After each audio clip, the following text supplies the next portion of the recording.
Well, I do believe everything is working here today. Howdy, folks. Hello. We got a weird one for you today. Not my usual fare. Um, I was making a reading list yesterday. I want to read more.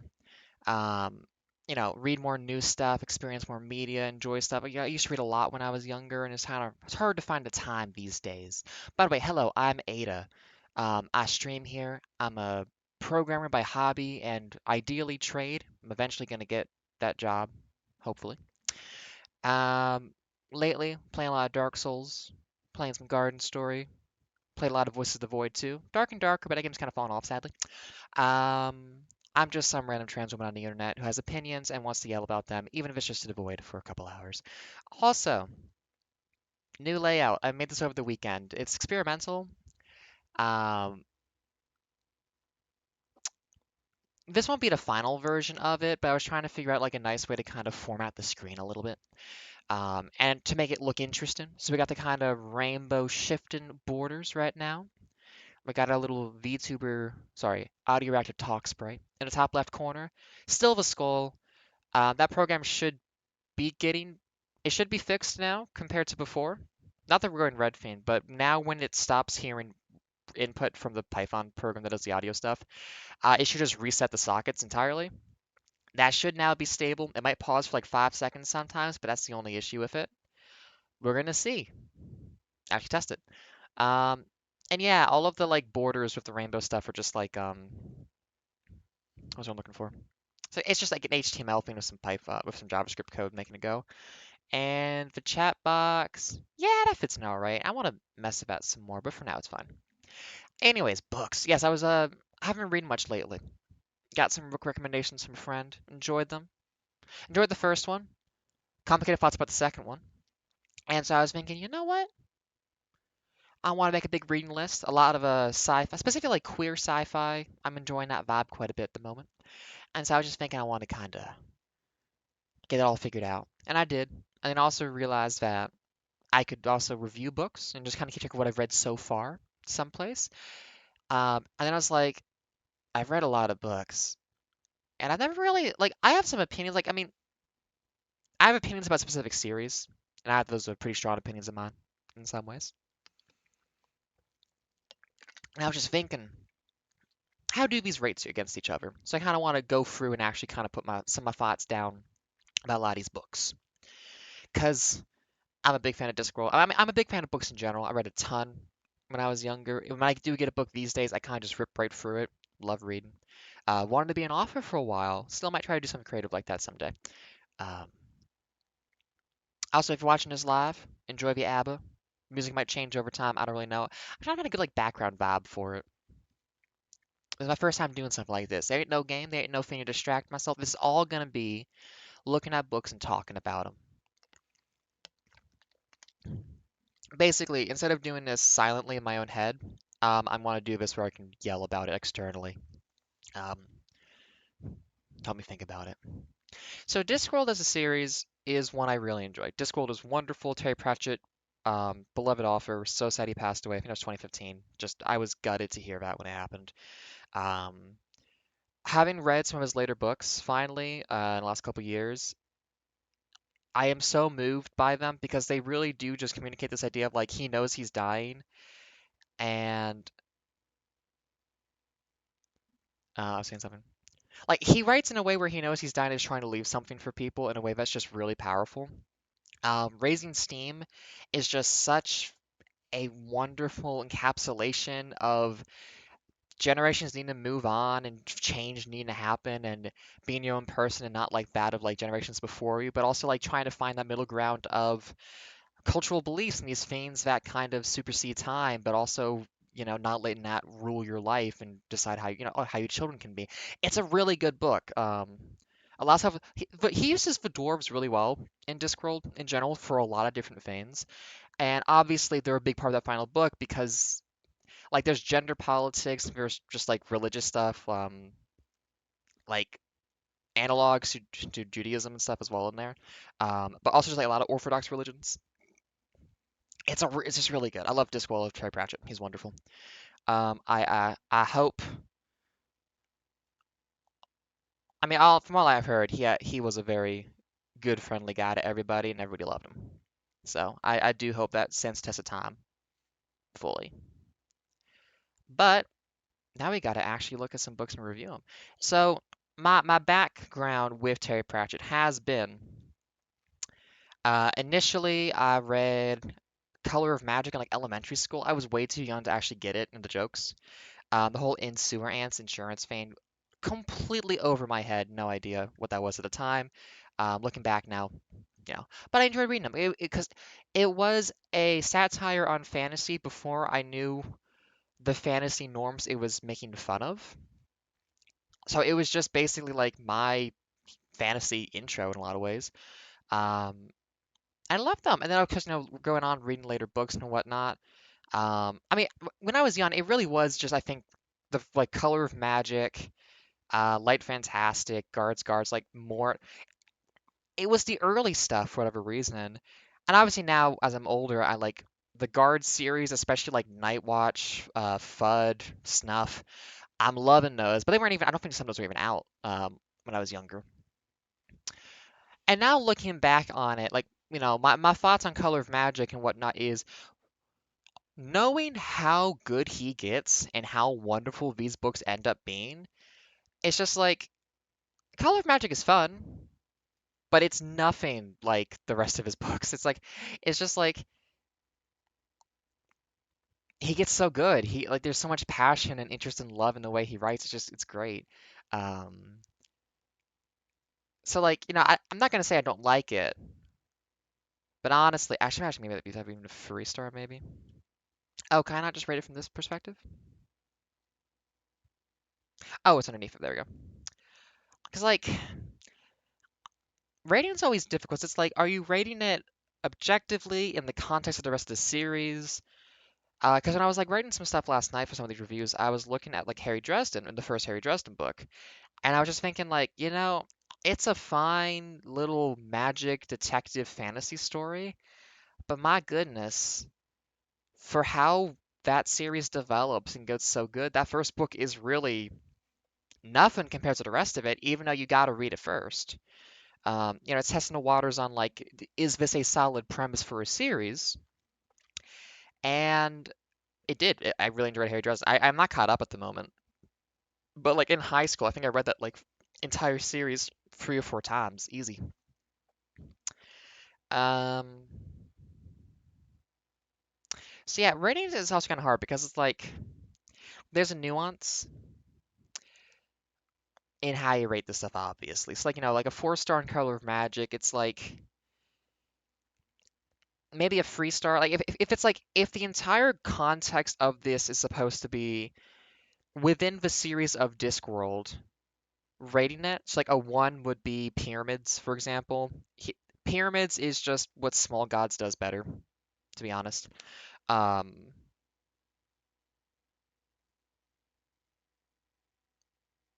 then it's like, okay, then I guess I should rate Color Magic lower in the context of the entire series. But like, as a book in the entire like movement of all literature, how do you rate that? Where does it go? It's tricky stuff. So I was going to be talking about this stuff and trying to figure it out a little bit. This is entirely self-indulgent. I understand if nobody else shows up, but I want to do this because I was going to do this anyways and just let me yell about it instead of keeping it inside.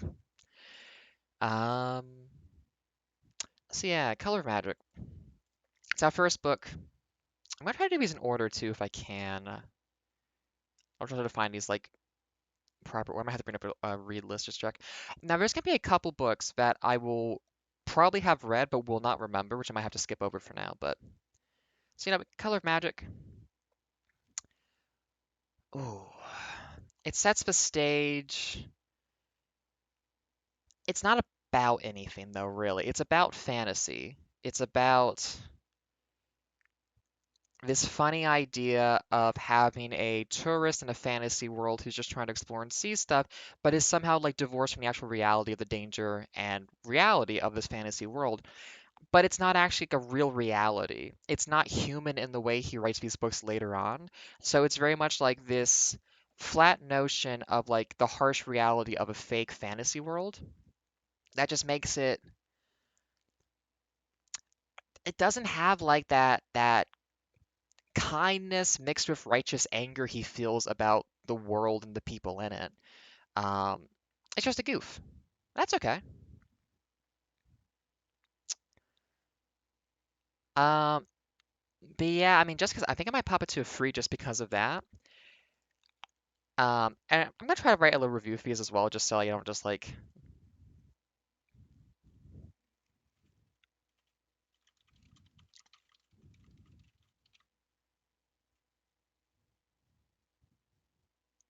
Hmm.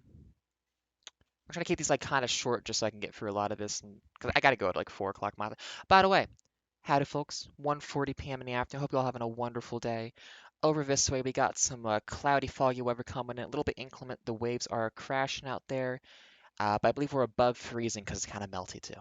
I forgot to give the weather report. My apologies. Um, but yeah, Color of Magic. If I had more time to thought ahead, I would do something for like a pop-up somewhere, be like what the current book is, but oh well.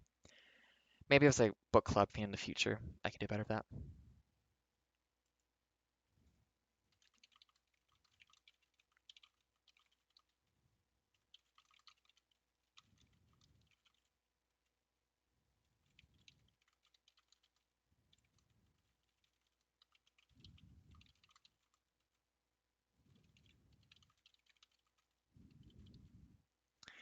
Once a teal romp in a fantasy world contrasting their two words to believe it's the real danger they're in. Um,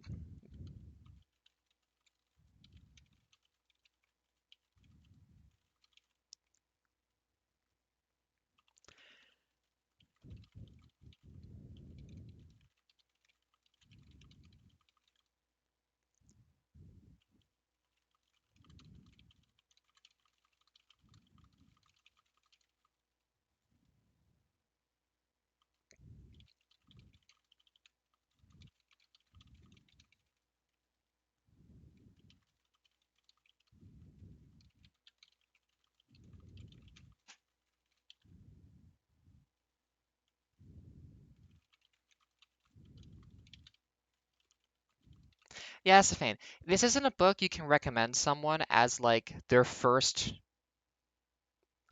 book to read of Discworld. Maybe in the 90s and early 2000s you could because fantasy was in an interesting space. But like at the current point in time, especially like knowing, because like I doubt The Color of Magic is really anybody's like favorite book. Just because like I mean Rincewind gets better. I mean Last Continent I think is a more interesting thing for him specifically in some ways. Um, I gotta reread those. It's been a while since that one. Like you just have much better work later on that you want people to reach, and a lot of people are going to bounce off Color of Magic. So it's just it's not a good starting point, unfortunately. Because also like it's not a linear series, so you can start anywhere you want. So like if I was gonna give someone like, hey, read this first, it would be like read. I mean, maybe just read FUD, read Going Postal, read some of the later works, even like mid-series and some of them, because you don't really need the background too much for like some of them. Um, and then if you love the world in the series, come back to Color of Magic. That's just really how this has to be. It's just how I think this works the best for enjoying the series.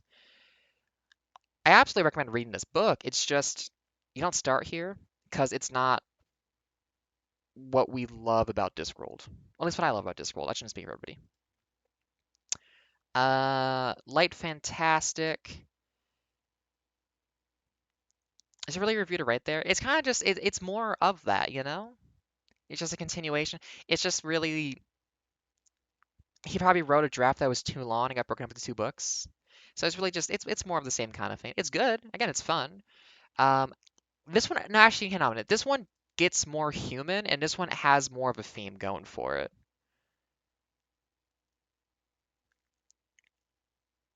Because this is the one where I think I remember. This is the one where he no, I'm thinking of sorcery, I think. Yeah, no, this is more of the same. Sorcery gets into some interesting concepts around breaking cycles of abuse. how Rincewind has a cowardice that is also a love for humanity in a way where he's like standing up for this. Like, of all the wizards, um, Rincewind is the most human and moral one because everyone else sees this tiny child who has so much power and they want to take advantage and exploit him. And Rincewind's the only one who's kind of like, this kid needs help. He's not being treated well. Like, what is going on? Um, Sorcery is good. It's a book that hurts in a lot of ways, but it's good. Equal Rights. I mean, again, early book. It's kind of just a romp in the general vibe. I mean, I should put my words down. I should be making my notes about these books. Hold on a second. Um, I mean, it's a direct continuation of Color of Magic. Um,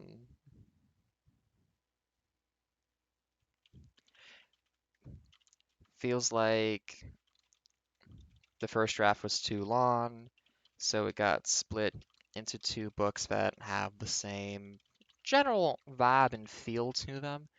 Um, Entertaining, but still not a good starting point or emblematic, oops, of the overall quality.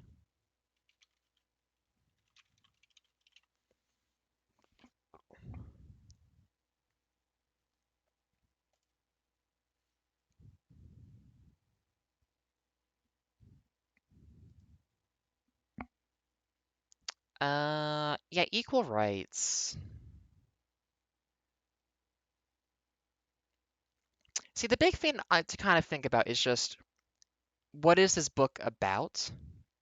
And for a while, the books aren't really about anything. I mean, equal rights is going to be about a bit of a gender politics kind of thing, but it doesn't really go that deep into it, all that much. I mean, like the whole Guard series is a criticism of like the police system and like your protagonists are like the police, but like try and have heart and like it's always kind of juxtaposed to alternatives of themselves that are worse. Like I mean, Night Watch is just a complete like this is how they used to be, and it was awful. Um, God, I love Night Watch.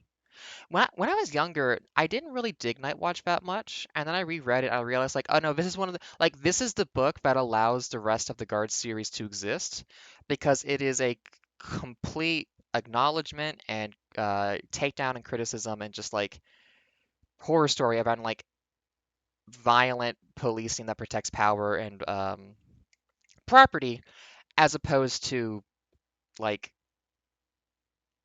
anything that's like more community-based policing kind of stuff. Which largely that's kind of what they're going for with Guards. Guards is like a kind of a community-minded sort of thing. I mean, you have Carrot, who's just this starts out simple, becomes clever, but maintains the facsimile of being simple. Who is just this good guy. He read the book, he believes in the law and as a form of justice, not just of like a punishment system or anything like that. Um, and obviously, it's still the thing of like, well, it's still a case where they have a system of law where certain crimes are punished by execution. So there's still a lot of things going on there where there's the backdrop of like state instituted violence and deciding who lives or dies to an extent. But a lot of that is about like the characters kind of wrestling with that within themselves. At least for Vimes specifically. Like Vimes, who ends up being like commander of the watch and stuff, is in this position of just feeling so much responsibility to not fuck up and become all of these like examples of a worse person that he could be. To the point, FUD is an amazing book for like that part of himself, like the whole like internal monologue stuff he sometimes gets in that one about just like, well, who makes sure that you don't abuse this and hurt people? And it's just like, and obviously it's like, in some narratives be like, oh, well, I make sure I'm not a bad person, which would be like, okay, so you just feel like your personal moral system and, justice, whatever, is the most important, only one that exists. But there's this understanding of like, he doesn't think that he's like this moral absolute person. He's like, no, I'm an absolute bastard. But I understand that. I know that about myself, and I can like make sure that all of these systems and rules are in place so that I can't let that out. Like he's not in denial about like him and who he is, but also like he's trying to, do good. And it's always a tricky thing for any kind of like cop-based narrative because you can never just be like, oh, he's one of the good ones. Because that's the point. The point is that there's supposed to be like the system is flawed, that it gives impunity to those with the permission to perform violence to do whatever they want with it. And a lot of the books have things going on about that kind of corruption going on within police forces and whatnot. Um, Anyways, Guards is an amazing book. It just talks about so much in such a good way. But I'm trying to go in order. Equal Rights. It's about gender. It's more of just a fantasy romp with a veneer of a gender politics kind of thing that is kind of there, but eh, again, he doesn't have a world yet to actually like do stuff with, so it's not really established well enough for him to play with. Oh, skull?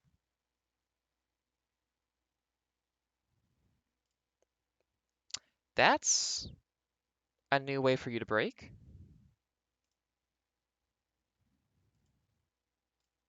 Huh, okay. I thought it was fixed, and I found a new way to break. Huh. Oops. I guess I'll just restart that real quick. I don't know why I did that. Hmm. I don't know why the image would go away either. Well, anyways. Uh, yeah, I don't feel a big need to write a review on that one. What was the fourth book though? Eric. Okay, so that's the return of. Wait, no, Discworld number 9. I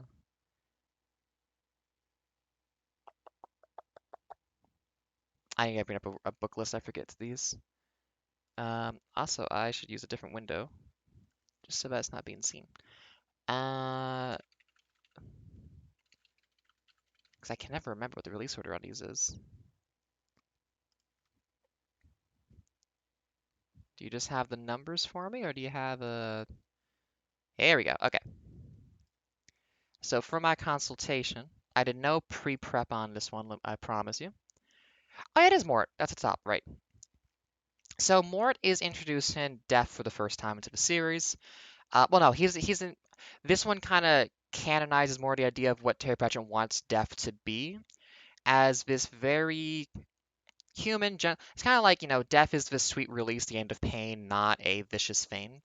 And again, that's kind of some of the difference you see in a lot of the early books versus the later ones, are these kinds of these cheap shots and these easy things you can do to kind of like add some sinister meanness into the world, while Mort kind of starts setting a tone of Death isn't human but wants to understand human. And it's a really interesting like for a concept that is so to the core of the human experience, it itself doesn't actually understand humanity and tries to get closer to them. And Mort just is a really interesting book for that. The actual like main narrative of Mort is the apprentice that Death takes on to replace him so that he can ostensibly retire. That's a common theme actually, is Death not wanting to be Death anymore pretty often, um, or being replaced, or a variety of different ways in which certain actors of the universe want Death to be this clinical, uncaring figure as opposed to the sweet release, the caring figure, the one who ends the pain.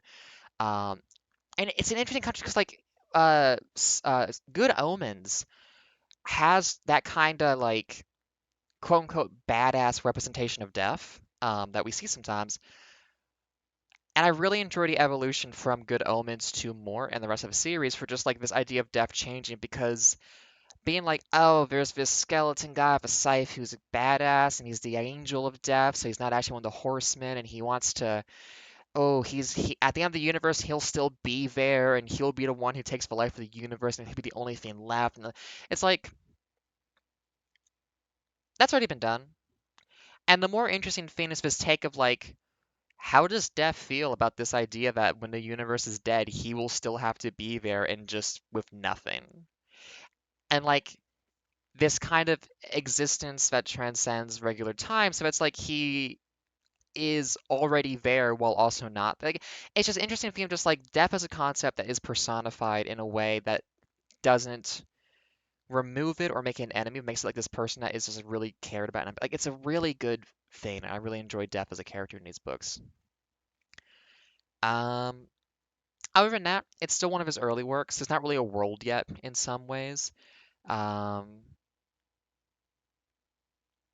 so really, the main takeaway for me from this book is just how it is building up the character of Death, and I really love that. I love what this allows to exist later on.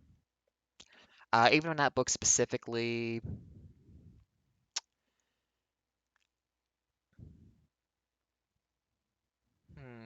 would I give that a three? I mean, if it's a solid book. It's not really. It doesn't take cheap shots as much as some of the other ones do. It has a decent premise. It sticks with it. I think keep that a 4 star for sure. Um, because you see those first seeds of something so wonderful, and it really kind of is like this first look at after you see Death a couple times with Windswind, who is Death actually? How does he relate to people? What is his deal? And it just is an interesting kind of like philosophical vibe on that. I love everything else. Mort's good. I read that one on a vacation when I was a kid too, so good memories of reading it out that back then. Um, Book number 5 though. Now it's sorcery. Okay, is that on this list? Nah, it's probably gonna be. I'll just search it.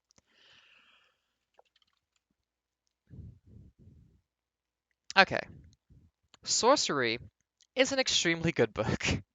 Um, like oh my goodness, it's about cycles of abuse. It's about a kid being forced into the image of his father, trying to live beyond death, but only doing so for like causing pain and like conflict for others. It's about identity and like trying to being who you want to be, not who you're being forced to be. And like pretty much every major character has some element of that. Um, you know, not being what you're told to be and what you're being made to be, or even like what you may be most suited for, but instead being able to be what you want to be yourself for who you are. And so it's an interesting book about just like identity and like there's some really good moments of like Rincewind especially being very frustrated about this everyone making fun of him and it's just like, but this is what I am. Like I can't stop being this. It is what and who I am. Um, I really like it's a really good examination of that kind of behavioral thing. Um, and God, some of the stuff with Coin and his dad is just rough to read, but just really well done. Oh my goodness.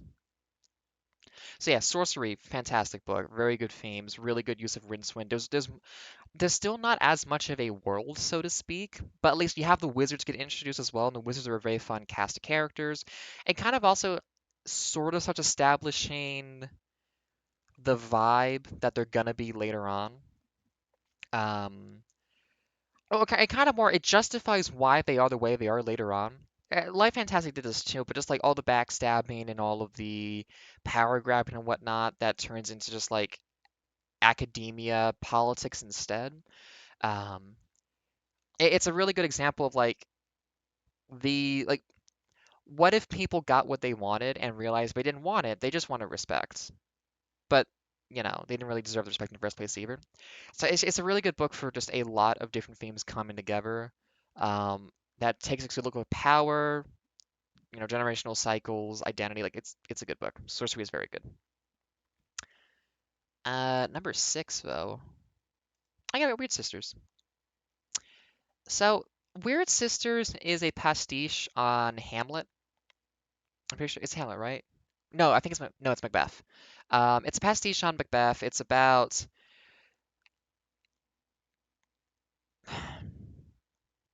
I mean, that's really what it is.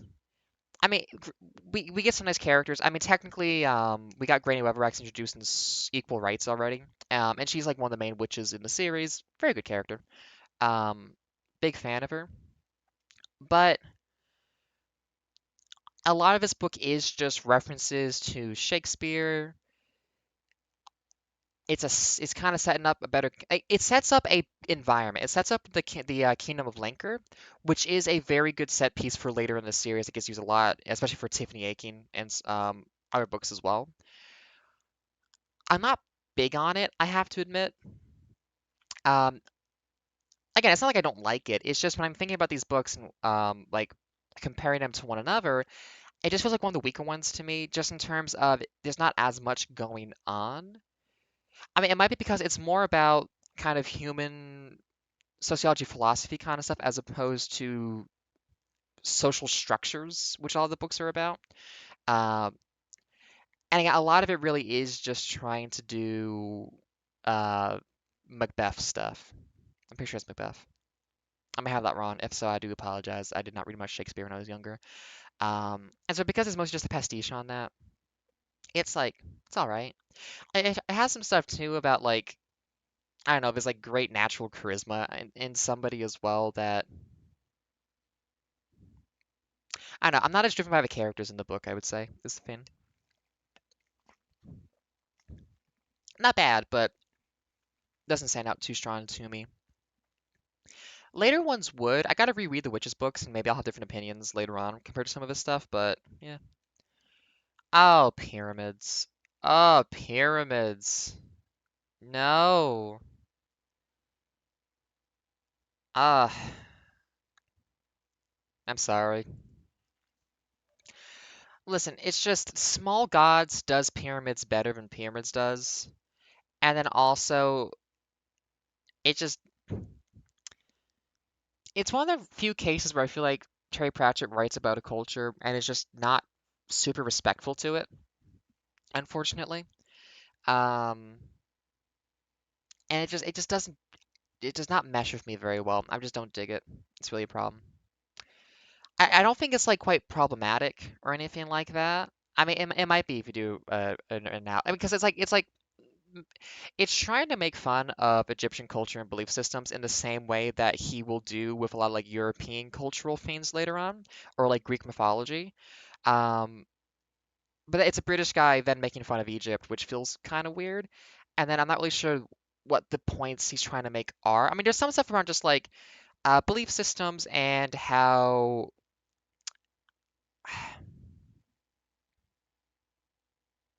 I don't know. I mean, I could talk more about small gods and like what it's doing about like belief systems and like the problems of institutional religions and whatnot. But then I don't think pyramids really hits those marks very well, and it just gets kind of loose. I don't know. I don't think it's well put together as other books of his are. Uh, guards. I mean, I talked about guards a little bit already. First guards book. It's not so much a mystery. Most of his series for the guard stuff is a detective procedural mystery kind of thing. And it's wonderful. Guards isn't so much a mystery because you know, like some of the later ones do a decent job on like sometimes like the Columbo thing, you know who did it, and the point is how to get caught or like how things progress. Um, the Guard series is more of a kind of like you don't really know who did it, or like you think you do, but as a twist, like Men at Arms has that.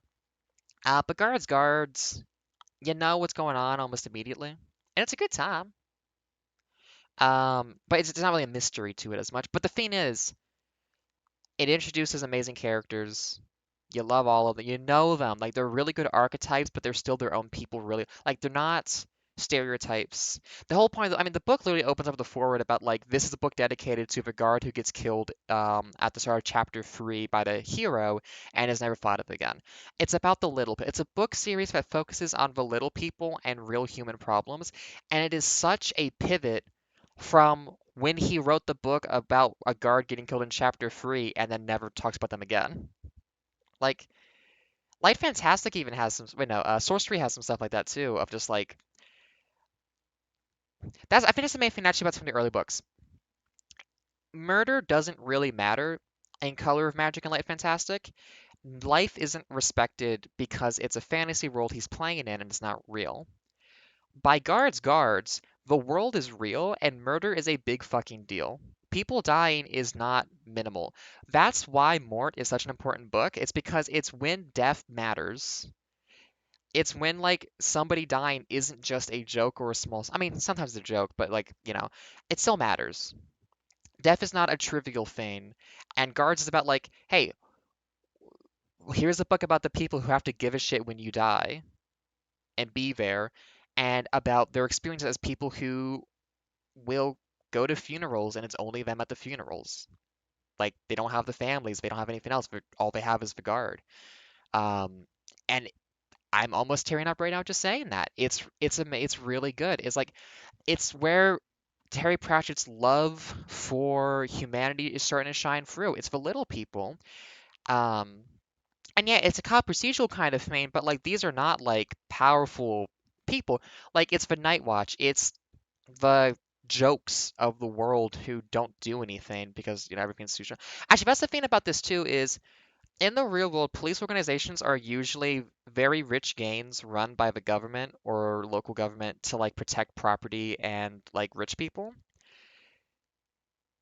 In the Discworld series, your police are in the same way, I would say like they're a gang in the same kind of way, but like they don't have the backing of everyone. Like there's all these guilds and factions that they have to deal with, and they can't just do whatever they want. They don't have absolute power. They are working within a political structure and system in which they are not at the top of it, they're a part of it. And that's I think a really important distinction is they have to like not even by choice, but by necessity, they have to work with the world they are in and not just like take advantage of it. And I think that is a big part of why the Guards series feels good. It still needs Nightwatch to talk about like how cops are bastards and horrible. And it has to have Vimes grapple with that part of himself that wants to abuse power and like punish people according to his own internal moral system. It needs that because you can't just have a cop story without having that kind of stuff. But it is helped by the fact that they are not all powerful or without oversight or anything else like that. They have to exist in a social context in which they are a political entity with other people. But yeah, guards. Small people matter. These are their stories. This is going to make you cry. It's not guards, but like the series in general. I mean, if like even just Men at Arms, I think would probably make me cry if I read it right now. For some of the stuff that happens in there, like, because that's the thing too is like the little people matter, and part of that too is you start having these amazing characters. Like he makes characters with so much love, and they're so interesting and weird. Like Nobby Nobbs is such a weird little guy, and you can't help but just love him. He's just like this weird gremlin of a guy who's just hanging around doing whatever, and he's an amazing character for it. He's a little bit more scummy than everybody else, but also it's like there's still the underlying thing of like he's there when he needs to be there to like stand up for stuff and whatnot. And of course you get Carrot. Carrot's a really interesting character, seemingly very simple, kind of grows into some stuff in I guess it is Men at Arms as well. Um, there's a really good quote in that one. It's just like if someone's about to kill you, you better hope they're a bad man. Because a bad man is going to talk and flourish and show off and take his time. A good man will just kill you. Um, if he has reached a point where he has decided that like death is necessary after every single alternative and possible thing to like reach an end point where like you need to die, a good man will just do it and make it as painless as possible. Which, again, necessity of death when you're part of an organization that is like running the system of law and its application to society. But also it is still set in a fantasy context with magic and some other things that make it is a little more forgiving on some of those aspects just because of that kind of context. And also, sometimes a guy who gets killed is like this rich fucker who wants a monarchy back, and he's killed like a bunch of people to do it. So it's one of those kind of cases where there's a lot of layers there that kind of, if anything, it just makes Carrot's character a lot more interesting for having done that, even if you kind of feel he shouldn't have done it. The guards books are fun, are fantastic. Read them, please. I have so much love and appreciation for that series. It's so good. There's so much to say, and they're one. I might actually do book reading streams and just read that series again or something. That'd be fun. I haven't done that in a while. Um, what's after guards? Oh, Eric. Yeah, Eric. I don't remember a lot about Eric, I have to admit. I get bits of it. It's like after he goes into the demon world, he gets summoned by Eric as a demon after the end of sorcery, but like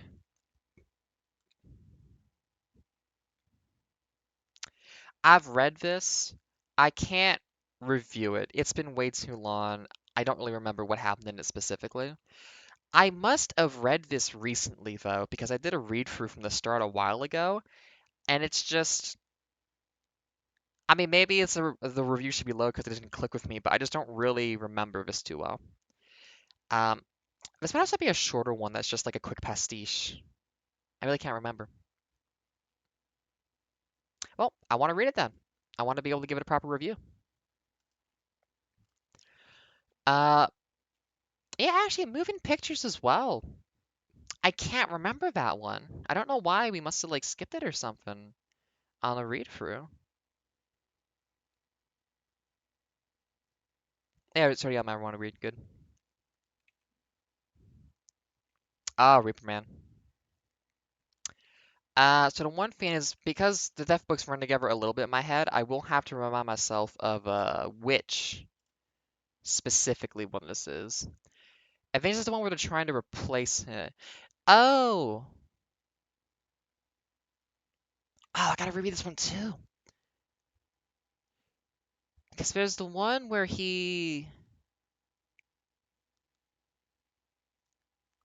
Susan takes over for him and he's depressed because he had to let his daughter die. Oh yeah, spoilers by the way. I'm just gonna be talking about these books in full context as a series as well. Um, Again, I've read this one. There was really good stuff in here because they used a metaphor of like industrialized farming as a comparison for like the like lack of humanity in death and that kind of transition. Um, Again, wonderful book. It gets really deep into like kind of how Death feels about himself, about how Death needs to be personal and not just like this automatic thing. And it introduces kind of like this interesting like the universe auditors who want things to go smoothly and like normal and they hate humans because of how weird humans are. And Death kind of ends up being this kind of bulwark between like this desire for natural systems to be like very neutral and controlled versus the actual like realities of human life and existence and how life is a very messy thing. So that's the thing. Really good themes and like really good stuff. I don't remember enough specifics about it to be able to talk about it confidently, so I gotta put that on a want to read. It's definitely good. I love some of the stuff in there, like metaphors about like how impartial, or not impartial, uncaring. The idea of like an uncaring death versus a caring, empathetic death is a very interesting kind of contrast. Which is abroad. I believe this is partially a Wizards of Oz pastiche, but more of its own thing still, in a lot of ways. Uh, the thing is, it's about them going on a vacation, so it's not any established locations. It doesn't really set up like a nice little bit of world building. Why does the bot keep doing the exact same one? It's not random, not on a timer. I don't know.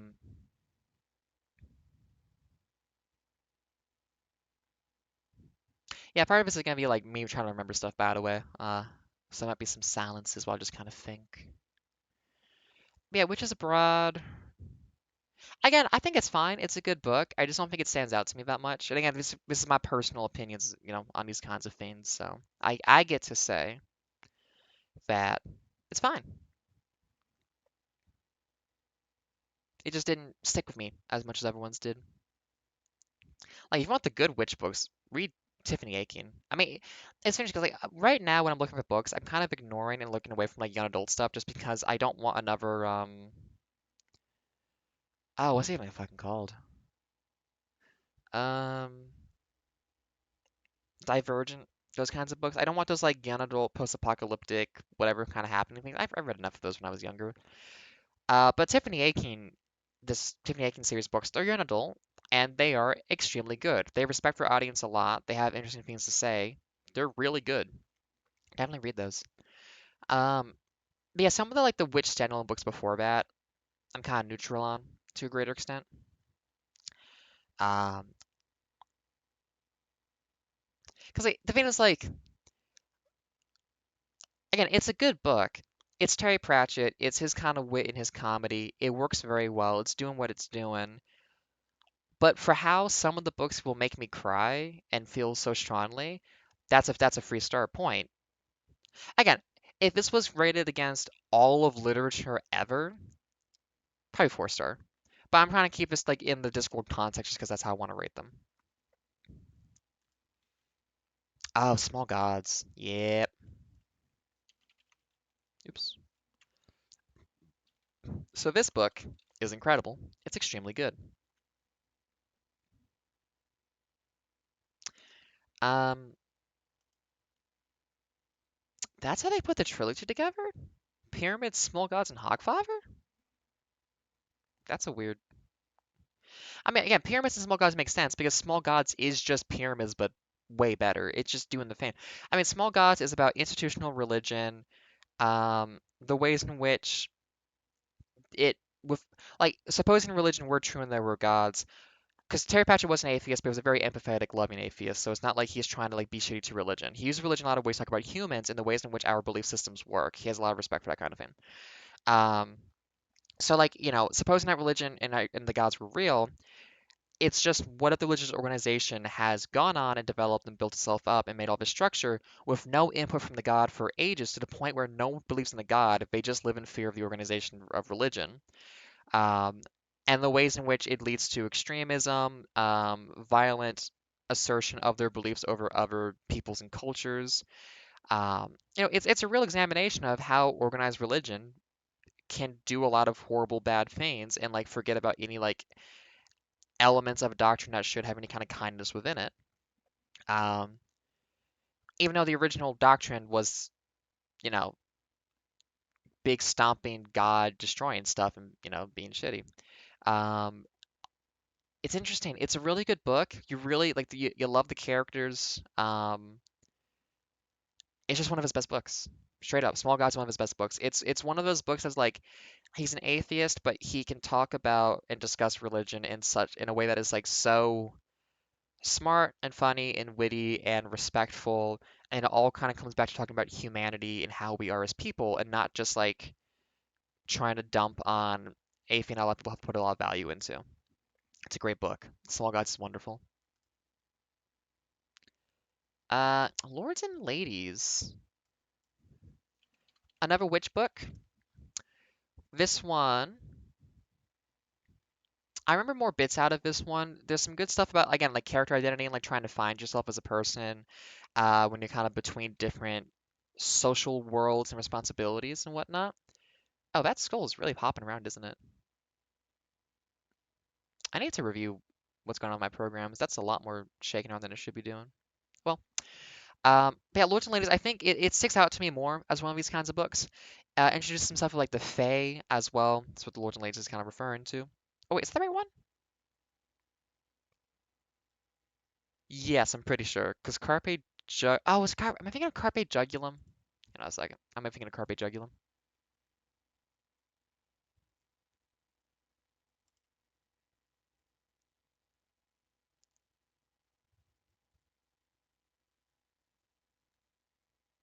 Hmm. I'm thinking of Carpe Jugulum. I'm gonna pop that in my free. Because again, it's another witch book. What I need to do is I need to reread these and then come back to this because it's just been too long. Again, I will. It's like Night Watch when I was a kid versus now. I'll appreciate it more or differently than I did used to. But yeah, I just need to come back to this one when I remember more about it. Um, like I have read it. It's just Men at Arms. So the second book in the series of the Guards. Um, I gave it a 4. Why? I don't respect myself from last night. Um, yeah, No Man at Arms is a wonderful book. It's a continuation. It's like once this group of underdogs wins and is getting like more position and respect and whatnot. Um, it's kind of as how do you growing this group into a position of being able to like kind of take over for like the policing of this one city. Um, Introduces some characters who just become mainstays of the entire Discworld series later on.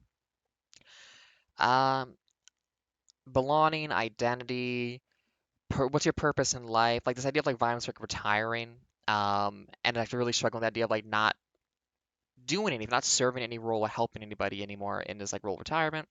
Uh, and then just a a mystery to solve, like this murder mystery that has to be solved that is like escalating to this like huge thing that kind of reaffirms Vam's own commitment to what he needs to be doing, and it's good. It's a fun romp. It's a good time. Again, wonderful characters, interesting stuff. I like it a lot.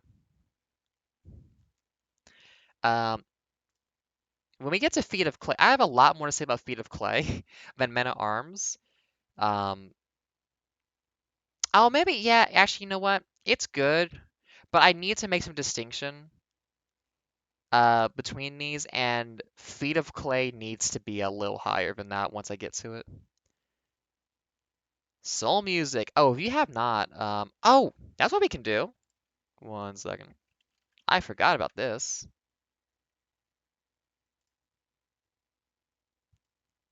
So Soul Music got an animated movie made of it, where they wrote a bunch of original songs for it as well.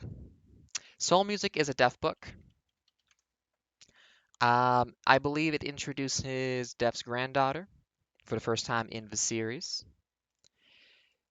It's a lot about music. It's kind of doing a bunch of different movements of musician groups over time.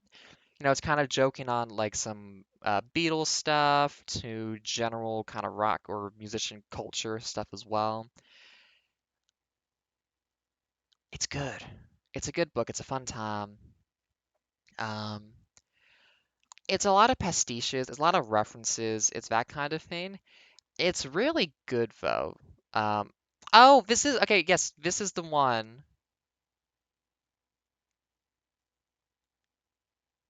Yeah, this is the one where Def gets really depressed. So, I mean, it's a Def book. Just read it. Please just read them. They're really good. I don't want to spoil stuff. It's really interesting what this is getting into. I mean, I'm not gonna spoil stuff, but like still, like if you haven't read these books, please do. But Soul Music, it's it's really good. It's a very solid book in the series. A lot of good character work, especially if you're deaf, just trying to understand how humans cope with living. And it's like deaf trying to understand how humans cope with other people, not with their own death, but with other people dying. How do you accept that other people are gone? And it's death, the concept of death personified itself is the one trying to learn how humans cope with death.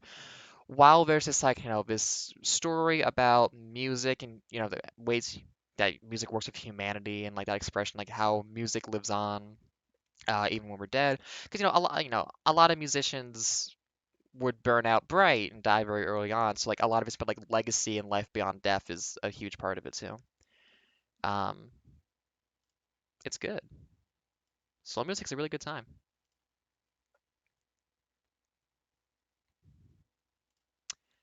Soul music. Interesting times.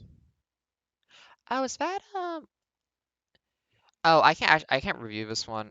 I half remember it in a lot of ways that I just need to actually read it properly. Um, because I believe this is a continuation of Rincewind and Two Flowers' relationship to an extent. Although I think it turns out that Two Flowers' country had a rebellion. He died in it or something. I can't remember the details, unfortunately. Um, Last Continent I remember much better than Interesting Times.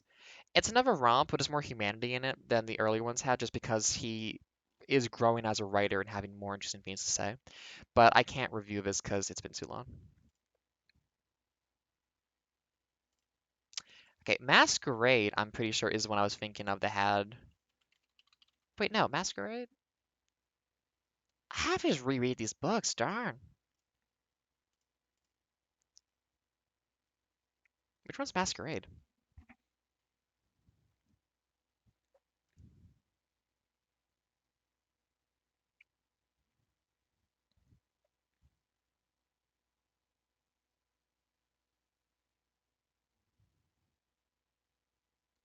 You know what?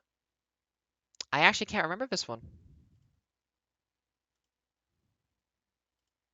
I gotta respect it. Maybe I missed that one. That happens sometimes. Oh, Feet of Clay. Okay. Feet of Clay is one of his best books, and it's one of the ones that just it does make me cry. It introduces and is about golems. Um, reanimated people made of clay who work as, servants, slaves basically, to whoever their master is at the time. And oh my God, it's just so good at talking about. I have to remember, like I've talked about this before with other people, and gotten really like invested into it, but I have to just remember the specifics.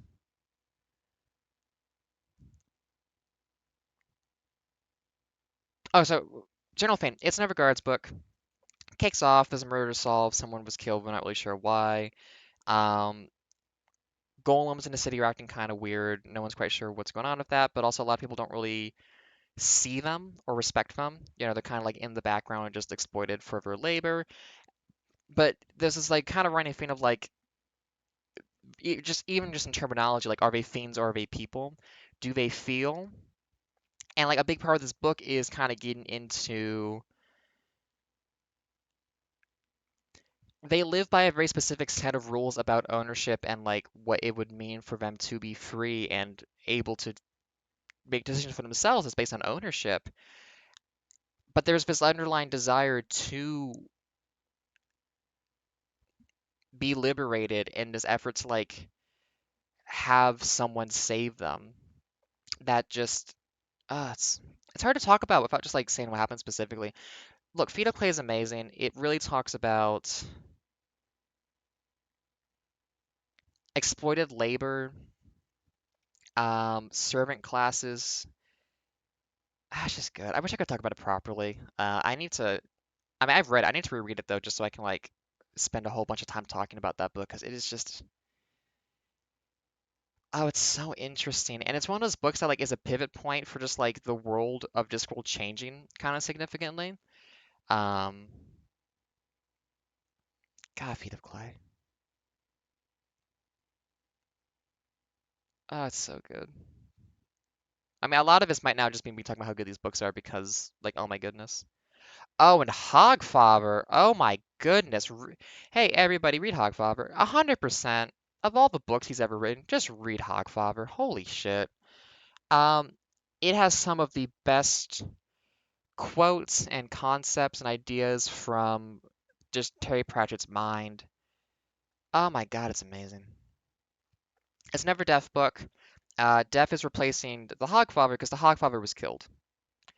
And while Death is trying to keep up the image of the Hogfather for humanity, his daughter needs to go and unkill the Hogfather, like find out what happened and save him. Why is this posting the exact same thing repeatedly? I don't know. I don't care about that right now. And it's so much about like, I mean, the quote I really think about is like, humans need to believe in the Hogfather and the Easter Bunny, or I guess the Soul Duck is what they call it in the book, and like other things like that, so that they can learn how to believe in things, so they can believe in. So humans have to learn to believe in the little lies, like the Hogfather and the Soul Duck and Easter Bunny and whatnot, so that they can be trained in how to believe in the bigger lies, like justice and there being a meaning to life, because that's what being human means is having these beliefs and being able to believe that there are systems and things in the world greater than ourselves that make life worth living. And being able to have these like childhood beliefs and these just into these systems, these parts of the world, is important for humanity in being humanity. And it's much more beautifully put than I just said it, but it is so good, and I love it. It's so good. Hogfather is an amazing book. Now, Jingo, it's another guards book, next one in the series. It's about Ankh Morpork guy going to war with Clatch for basically no reason. An island rises between the two of them. They both want to claim it, and it's a lot about kind of xenophobia, ways in which you kind of make this in crowd out crowd, and how quickly your neighbors can become your enemies just by them being like a little bit weird or different. It's kind of an interesting book to be written 5 years, 4 years before like the Patriot Act and stuff like that in America, just because it's like people who previously had no opinion on something instantly have a strong opinion and hate an entire group of people for no reason, basically.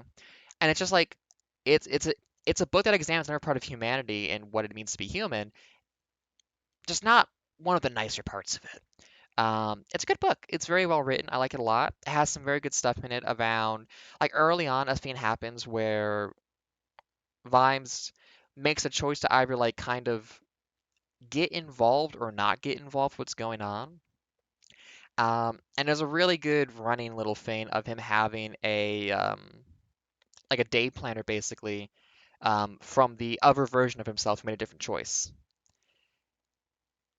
And basically like he gets involved and he's able to like, you know, change what happens, affect it in certain ways, and just be in important place at the right times, to kind of like keep things relatively tame. And the entire time he's hearing of if he had chosen not to get involved, how bad everything got. So it's a really good book too about like you can't just like stand by and do nothing. Like you need to like try to affect the situation, like be a part of it. Um, it's really good. I like it a lot. It's a good book. I'm not gonna rate it as high as some other ones because I don't think it doesn't hit some stuff as hard.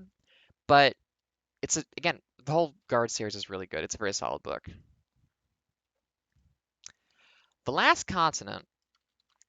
The the concept in this one, I really enjoy it. Um, it's a pastiche on Australia, with Rincewind being your protagonist. It does some stuff with Priscilla, Queen of the Desert as well. So there's some like I think drag queen stuff in there as well. It's a good book. Fun romp, good little adventure. There's a concept in there that's just like a continent got created yesterday, but part of that too was that 3,000 years of history was created at the same time. And that kind of like giving a physical matter form to time and history and experiences was a really interesting concept to me at the time of just like thinking like it's a week old, but it was made with 1,000 years of history. I just like that. Just something about that. It just tickles my brain in a way that satisfies me, and I like that general concept. And it's a fun romp as well. Um, it doesn't have as much of a like thing we are doing compared to other books. I think there's a subplot with the wizards are looking for him, and they go to like an island about evolution and stuff like that, which is kind of fun. But it's a good read. Not one of the most like impressive of the books. Fun time though. Okay, Carpe Jugulum. That's the one I do remember reading. I think after Riches Abroad, I just wasn't interested in the Witch series too much. I kind of avoid them. Carpe Jugulum, though, is not another pastiche on Shakespeare or anything else. Um, I don't think it is.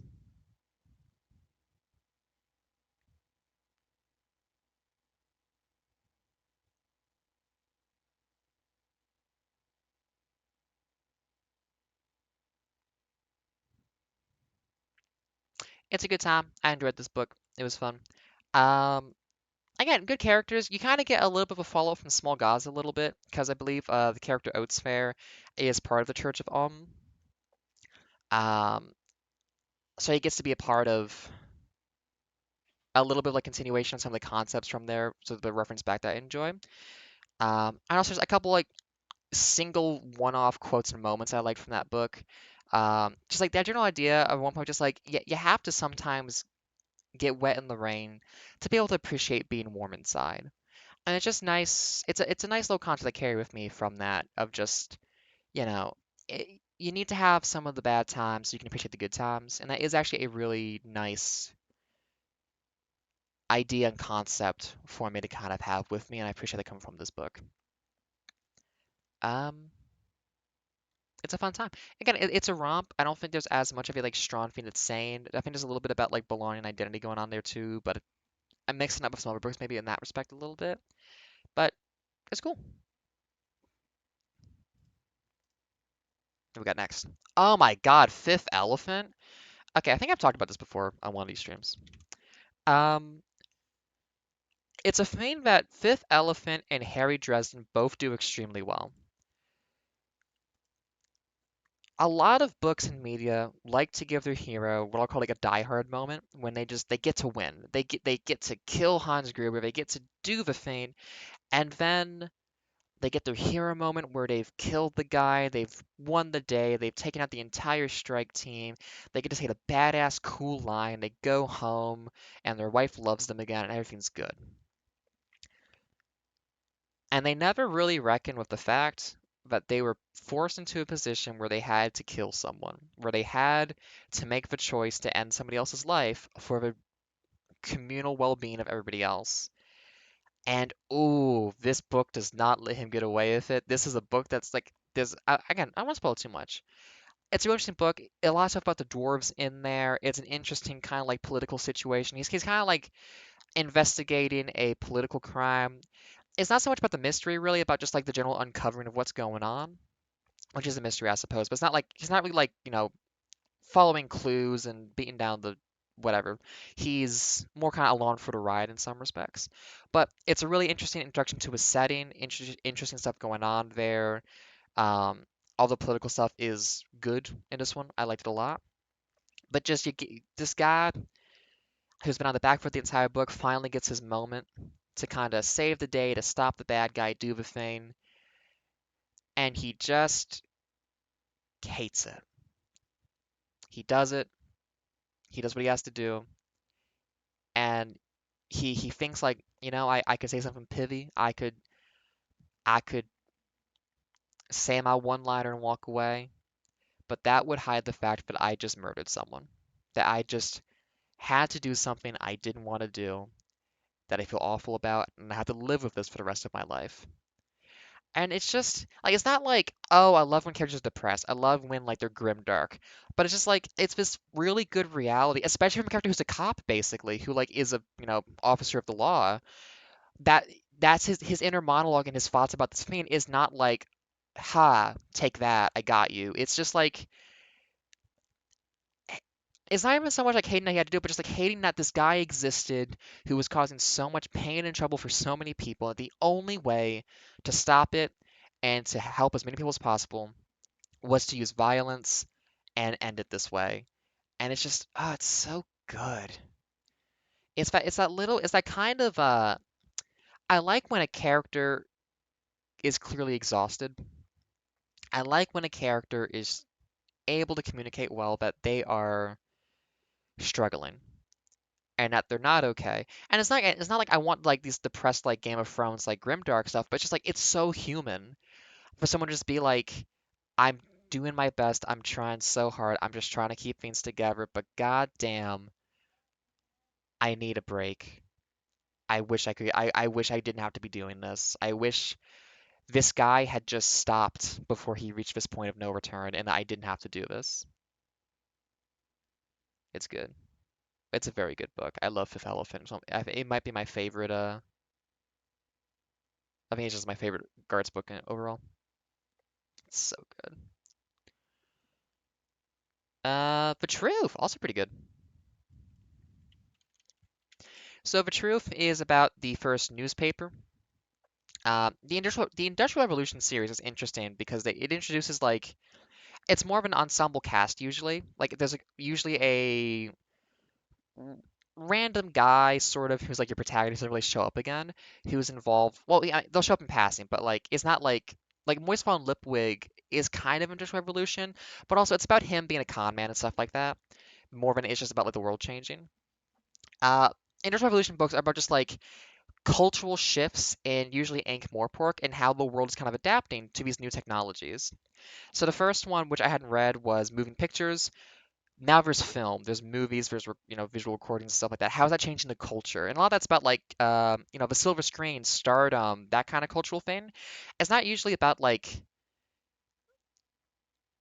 it's usually about again because these books are good. It's about the little people. It's about like people who like go like I want to be a movie star or like a con man is like, well, I want to make movies. I want to like, make money off of this. Like, these little people doing these things with these new technologies and this new cultural shift, and not just like, well, how's the government going to use this propaganda? Um, so the truth is about someone who ends up running a newspaper and how that kind of just progresses in a world where it's like, what happens when all of these, and that's the thing, like, when Pratchett pulls in a random character, like not even like William the Word random character, but I mean just like a random character for a scene. They are such a wonderful kind of weirdo. Like in this book, there's a running theme of a guy who's trying to bring in um, humorously shaped vegetables for pictures to be just like in the interesting whatever section of the newspaper. Just be like, hey, look at this. In my garden, I got this like carrot that looks like a knob, kind of thing, basically. And like it's just this guy who like keeps trying to come by about like his funny vegetables and stuff. And it's like yeah, that's a weirdo I understand the existence of. And it's a very funny kind of weirdo. It's like keep haranguing this guy trying to like navigate this whole thing of the newspaper, um, while all this stuff is going on. It's a very good book. Give a truth. It's really good. Um, there's also again there's also good stuff about like generational. Not even so much abuse as generational belief systems trying to be imposed upon younger generations, which Pratchett gets into that later on much more deeply. Um, but that's present here in a way that's very satisfying. Of just this guy kind of just coasting, realizing he can do something that's a bit more important for the world, and then the pressures to just be self-serving and exploitative and a real shitbag to be like keeping the family legacy going. And then of course it's just like it's about like how does the world of normal people, so just like guys who are kind of lazy, people who like have really strong beliefs about things, people who want to be at the center of anything that's new and making money off of it. Like all these kinds of people who exist that we all know in real life. How do they respond to there being a newspaper now and a guy they can go up to and just be like, hey, can I just be in your newspaper tomorrow? And that being like a novelty that's like enough to like just drive like so much stuff happening. It's a really interesting book.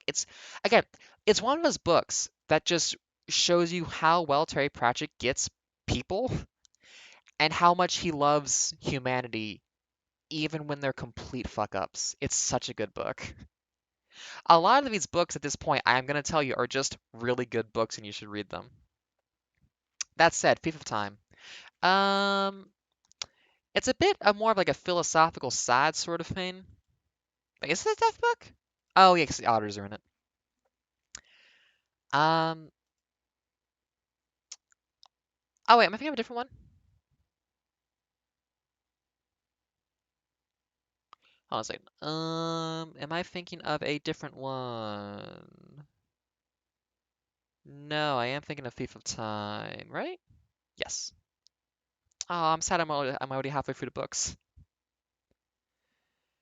Oh, this was the last one to have Josh Kirby art? That's sad. Oh, it could be in a Dark Souls game. So, Thief of Time, it's interesting. It's kind of about the auditors. It's about them trying to stop humanity being so weird and funky. Yeah, that skull is shaking way too much. Something went wrong. I think it's getting multiple audio feeds in, which means the old. Oh, hang on. I can probably fix that in 2 seconds. Do we have multiple? Oh, we have way too many of these open, huh?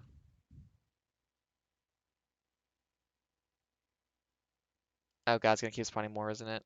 Let's just end that task real quick, get that reset, and I'll figure out why that's happening later. I love when fiends break. So often. There we go. Um, but yeah, so this brings back some groups and stuff that are kind of interesting. It does take place, again, it's about human culture in a lot of ways. Um, eh. There's interesting stuff in it, but I don't think it clicks with me as much as later books do, and there's a little bit of, I guess, convolutedness to parts of it too. Again, 3 out of 5. It's one of his books that like is good. I mean, I think it's pretty much been at least 3 out of 5, unless it was one so far, and that was only for pyramids. Um, it's a solid book. It's good. It's interesting. Like you will not go wrong reading any of these. Is the Fane. I just don't have much to say about this one because I have read it. I remember like the bits that kind of stand out to me. There's interesting Fanes, but I have to kind of spoil it to talk about that, and I only partially remember some of it too. Um, it's all right. 3 out of 5. I'd give that a solid 3 out of 5. I have not read The Last Hero. That was a graphic novel, I do believe. Because I want to read, because I do want to make sure I read all of these at some point. The Amazing Moors. I have read this one. I think I have a copy right behind me too. So this book is not really a Discworld book. It's ostensibly in the Discworld, but it's not. It is its own thing. It is entirely its own thing. It is not connected to anything else in the series. It is its own little adventure and its own little thing. I like it. It's a good book. It's not really a Discworld book. It still has the charm, it has the interest, it has like the interesting little plot going for it. You got some good characters, you got this nice stuff going on, but it really just isn't a Discworld book. Not to say it's bad, it's still a Pratchett book. Like Nation's a wonderful book to read. Um, but yeah, I'm actually surprised to realize it was a Discworld. Because like even its like tone and vibe, not bad, but just it's not like any of the other books in the series, huh?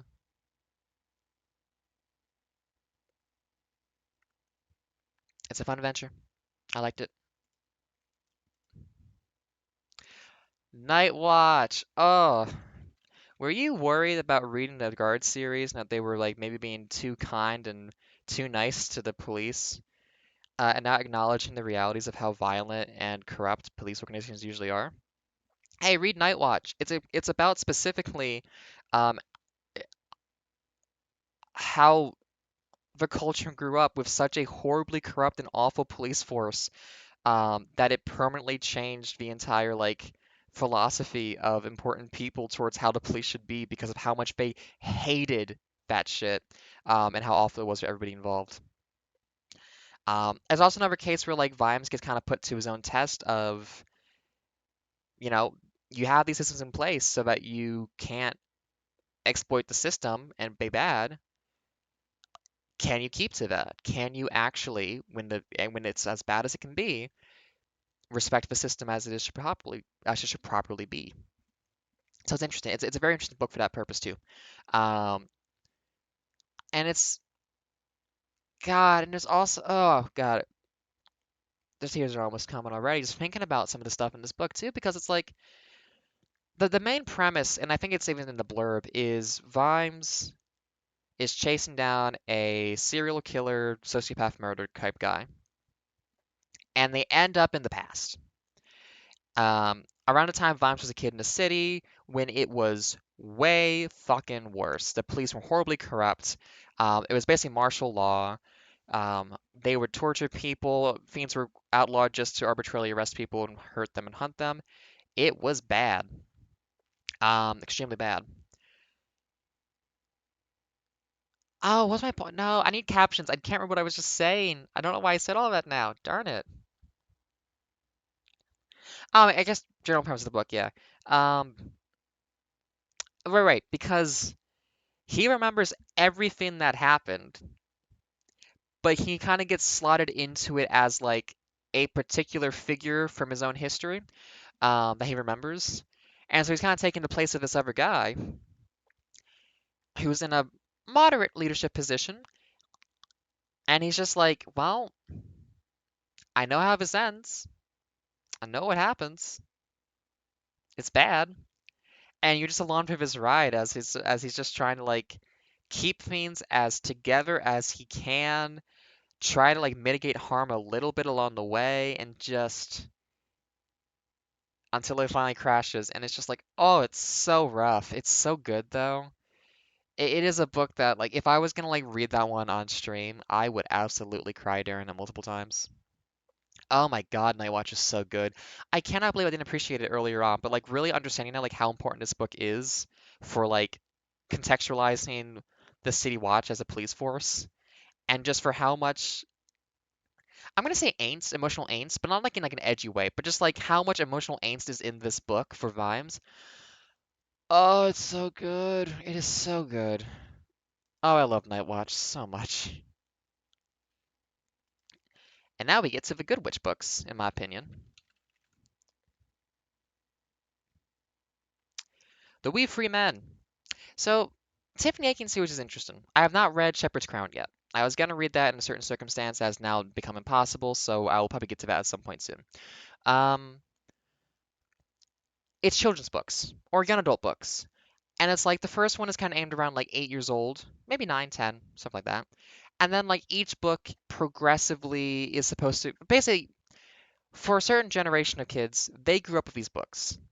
And if they were reading them as they came out, they were supposed to kind of like hit these kind of growth moments in your life a little bit. It's like, if you're like 10 or 12 or something for We Free Men, you'd be growing up a little bit for Hatful of Sky, then for Wintersmith a couple years later, which is more about kind of like relationship kind of. I mean, so We Free Men is a kind of like a childhood adventure kind of thing, being responsible to your family, um, doing what you can, and just being open-minded about the world, trying to be brave and be kind and do what you got to do for the people around you. It's a good little story of morals like that.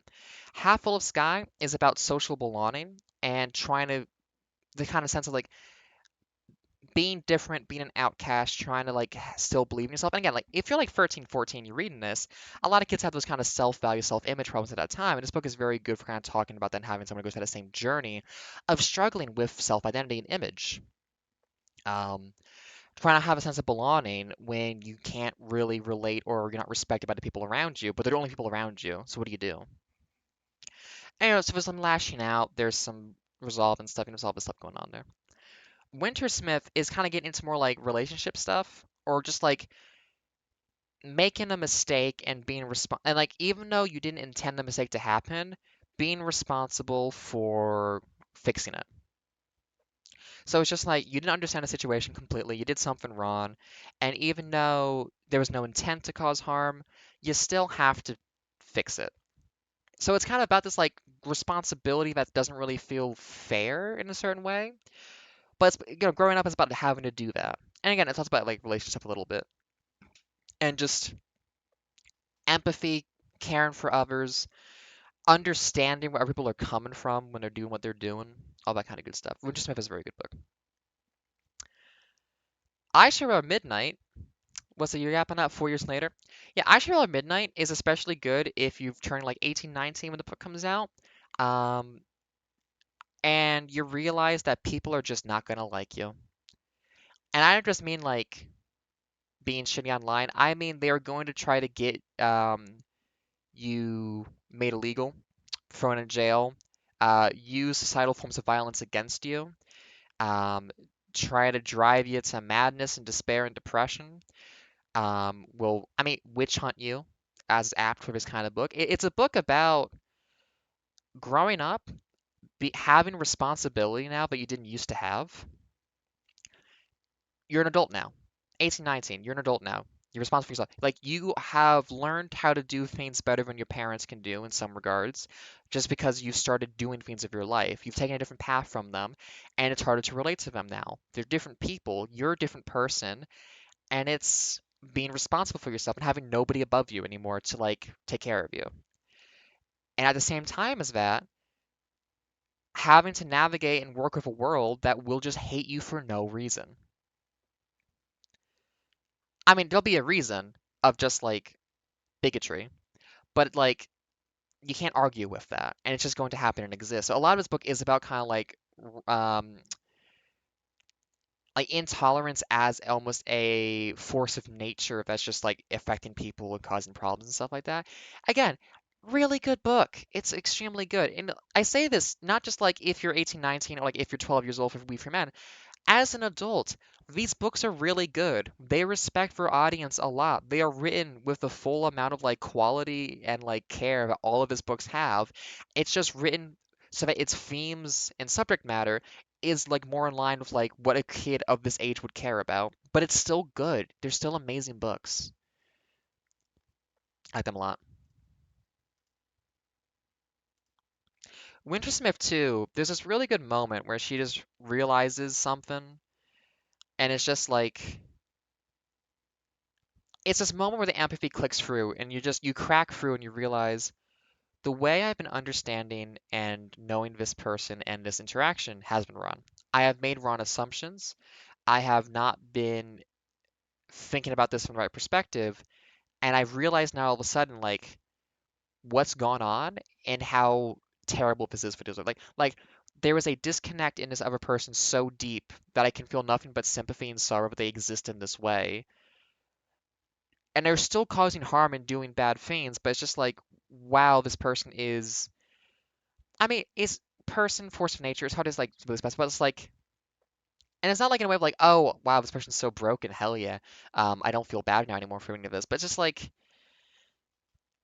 I don't know. When your breakthrough moment is this moment of like such empathy and understanding that you can actually like click through and understand another person and know how to fix a situation because you understand how they are functioning now and how they think.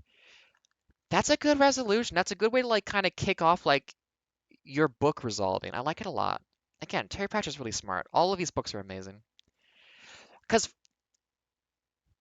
the best thing a book can be to me is interesting. It can have something to say. It can exist in a way that is just significant and thought-provoking and sticks with you. The worst thing a book can do is be boring, not bad. Um, I mean, a book can also be offensive and shitty, but other than that, and all of these books are written with so much intent in what they're trying to say and who they're for and what's going on that it's just they're wonderful. They're really good books. I skipped around a little bit, so Monstrous Regiment is also a book with a lot of intent going for it. So this is a book about an area of the world Uberworld that we saw in Fifth Elephant. It's kind of like this. I'm really bad about geography. Middle old Europe, Transylvania, like old, not super connected to the rest of the world kind of stuff. Again, I'm not. That's an Industrial Revolution book. Interesting. I didn't realize that was in that series. Um, I know that's a good description, but I'm gonna stick with that a little bit for now, at least for like what this where this is kind of set. Uh, and it's another like gender politics book because it's what it's about is a group of women who pretend to be men so that they can join the army after all the men have basically been killed or captured in a war that is lasting forever. It's about like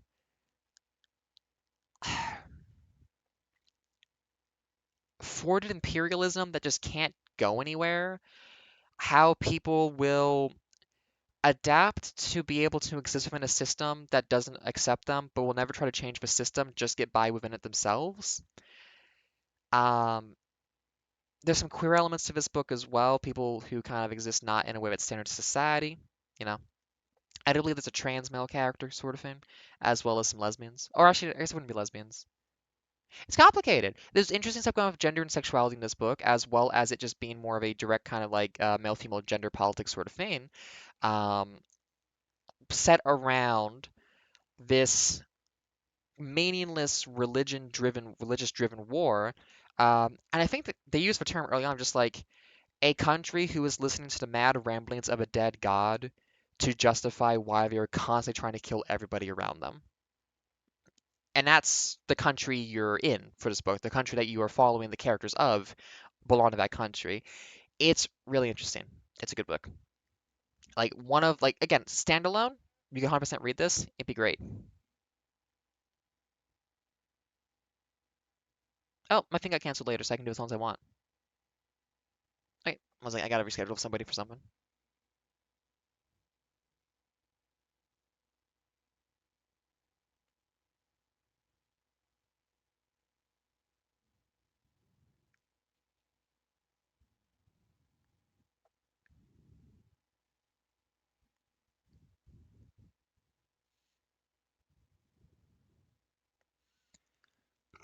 So yeah, Monsters Regiment, exceptional book. Um, Gosh, it's good. It's interesting. Again, it's interesting. That's the best thing this book can be. And also, like, it's interesting. It sets up a lot of ideas and things within it, and it pays them off. It is satisfying. It hits its marks. That's the thing too. A lot of books will set up something interesting, and they can't quite pay it off. 100% this book does. I mean, Terry Pratchett almost always does. Again, some of his early stuff, he didn't really have a point he was going for, but like, ooh, ah. Going Postal is the book that my dad read and got us onto the series entirely. Um, or was it FUD? No, we haven't gotten to FUD yet, have we? FUD is the next one. Going Postal is the first Moist Von Lipwig book. He is a con man asshole. Um, but he just wants to play the game, not win it necessarily. But also that does mean he steals a lot of money from people and causes a lot of problems. So it's an interesting book because it's a character who wants the thrill of the scam, but doesn't really contend with the fact that he's hurting people on the way. But it's in a way that is like interesting because he kind of is confronted with that slowly over time, and the whole book is predicated on the old joke of, well, who do you get to run the banks? A criminal. I mean, that's the next one. Technically, this one's like the post office, but like, the best person to run a government institution is a criminal who is smart and can like, do con man kind of stuff. He's a really good protagonist. He's a very fun character to play with and watch. He's very introspective and thinks about things in a lot of ways. He's basically the character with the most yes and energy to just roll with the situation and get by. Which is very fun because a lot of like you don't usually have characters that kind of like stop up or like go like, hey, this is getting too silly, what's going on? But it's a character who will roll with the madness of the world around him in a very satisfying way, and it's just really good.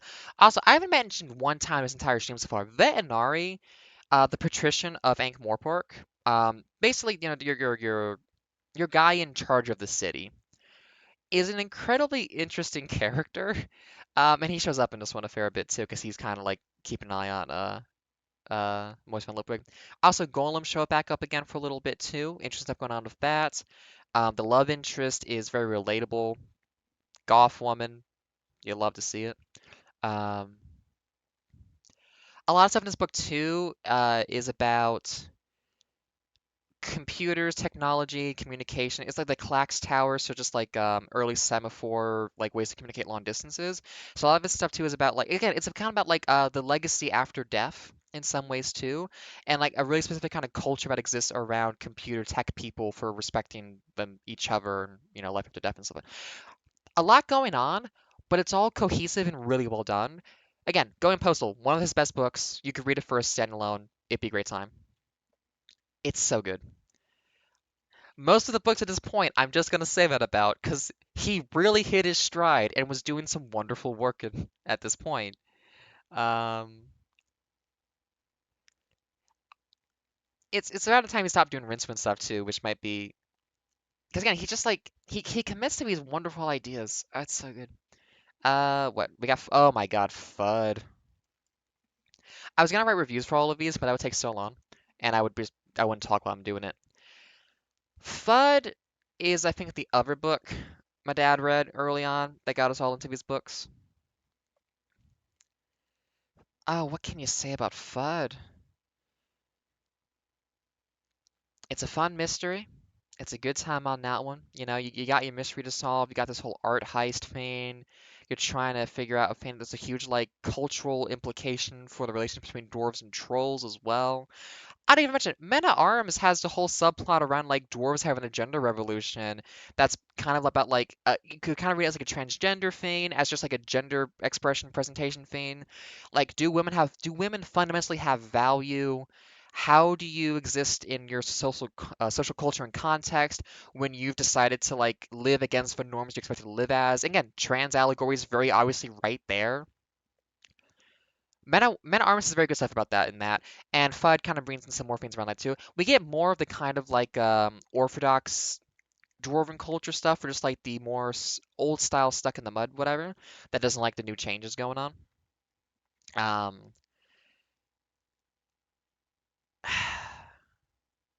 But a lot of this book is about, I mean, it's about those cultural feints. It's about like how what looks like a schism between multiple cultural groups is not necessarily true.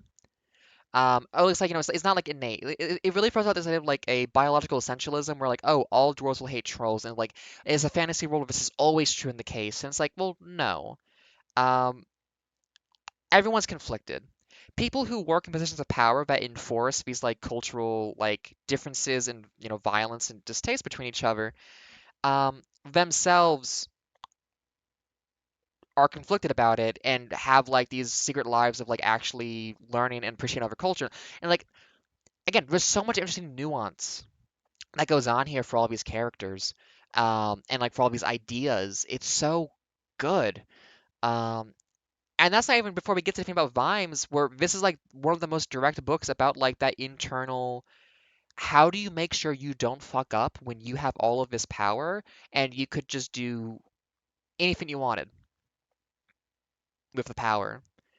And it's like this iron will self-control, this like absolute like it's self-control that it's like basically a element of self-hatred that just goes if like I cannot, but it sounds edgy. I don't mean it like that. It's like, how do you describe it? I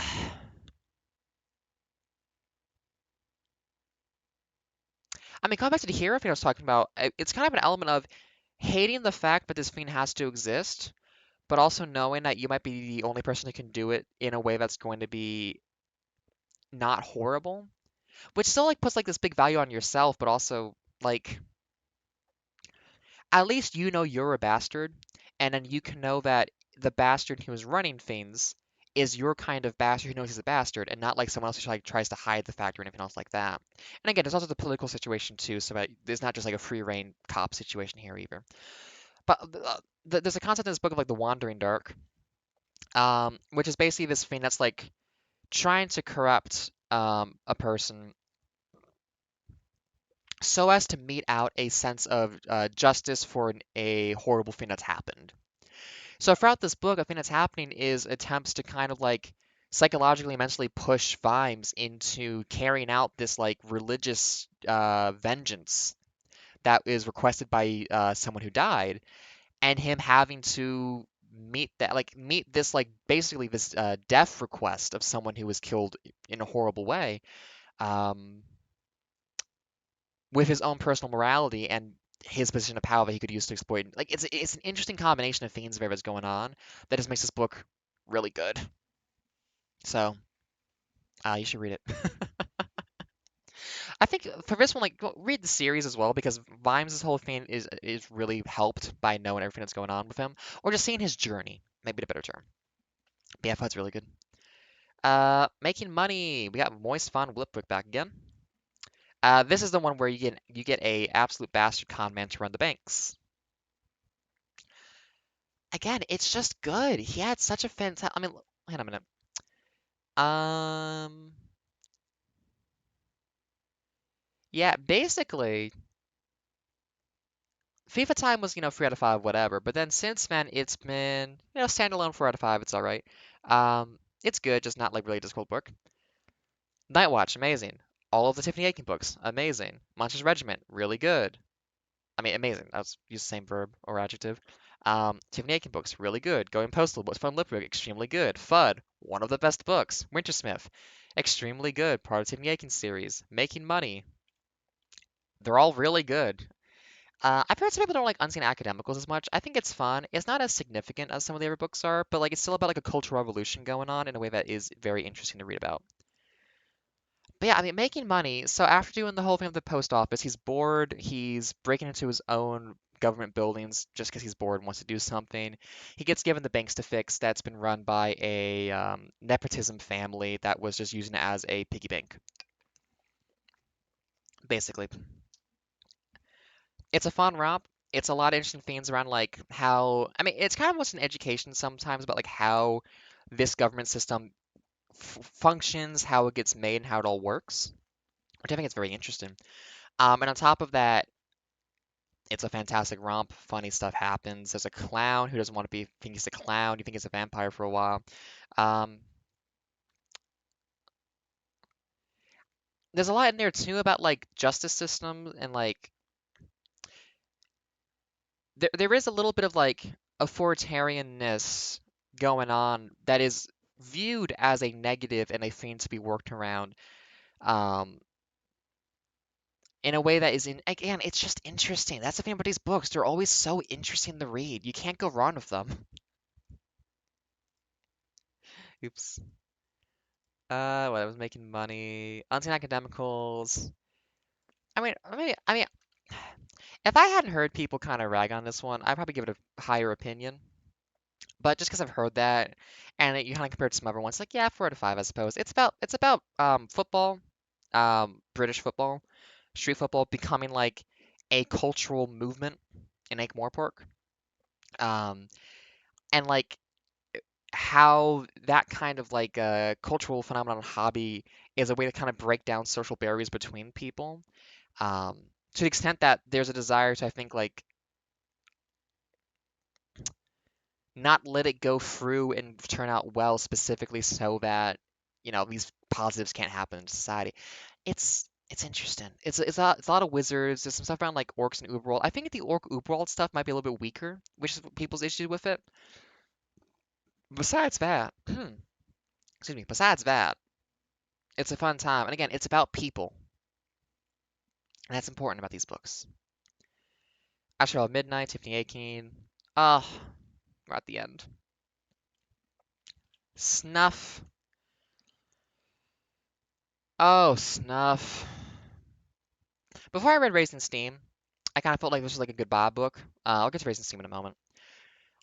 Snuff is like the finale of the City Watch stuff. Again, at this point, Terry Pratchett had Alzheimer's. He couldn't type. He had to like just dictate all his books to other people. He he knew he was gonna die. Maybe not now in a couple years, but like he was reaching that point, and it's really sad because again, he had such a fantastic run and so much growth and like made such beautiful, beautiful books. And obviously, I mean, not just like even without a cultural output like that, it's still sad that he passed away. But like, never 10 years of him. Would have been so good. Um, such a good man. But Snuff is the final book of City Watch. It's kind of more moving into like a Vimes retirement arc a little bit. Everything's gotten very big around him, and he's no longer really necessary as much. It's about his vacation in the country and finding crime there anyways. I think there's a Sherlock Holmes quote or something about how the quiet homes of the country will contain so much more crime than the busy city streets you'll ever know about because nobody talks about it. So the book is a lot about like the kind of tight-knit culture and community that protects itself, even though someone might be trying to help them externally because they don't trust the outsiders all that much.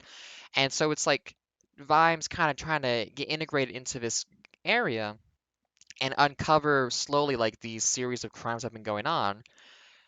Um, and also causing and requiring like a social shift to even think of them as crimes in the first place.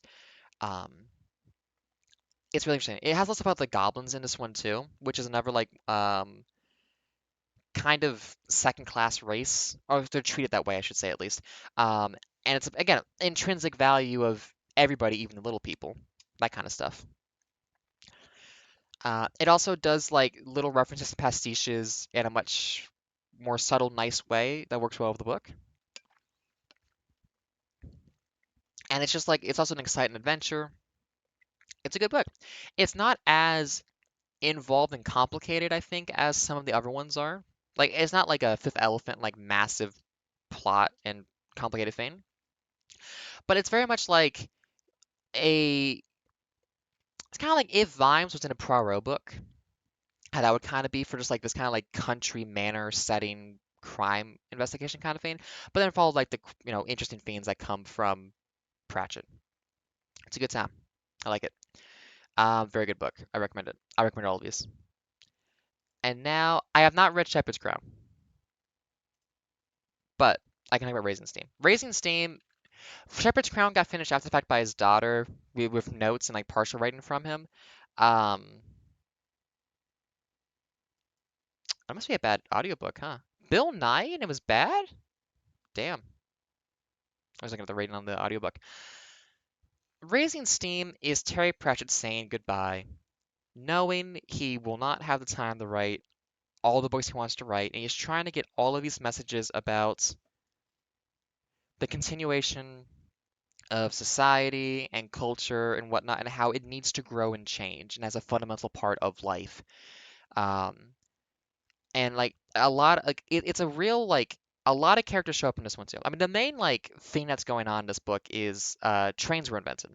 So there's train lines and networks and whatnot, and that's a massive change to industry and how things go and like the culture around it too. Um, a lot is going on with that. But to me, it really is just a book that is like almost entirely about like someone trying to leave behind everything they wanted to say but didn't have the time to. And it's so good for that. It's such a good book for just like trying to talk about like how the wheel of time keeps on turning and you just need to be able to move with it and not be like stuck in the past. And uh it's good. Like it's a book that will definitely make me cry just because like as I'm reading through it and like I'm seeing like what he's trying to say and how much he's wanting you to see the way he sees people and like how much he cares about your future. Oh my goodness. It's so good. It's a wonderful book. Most fun Lipwick is like your main character in there, but everyone kind of shows up a little bit. Because again, it's kind of like this one last hurrah. It's just really good for that. It's good.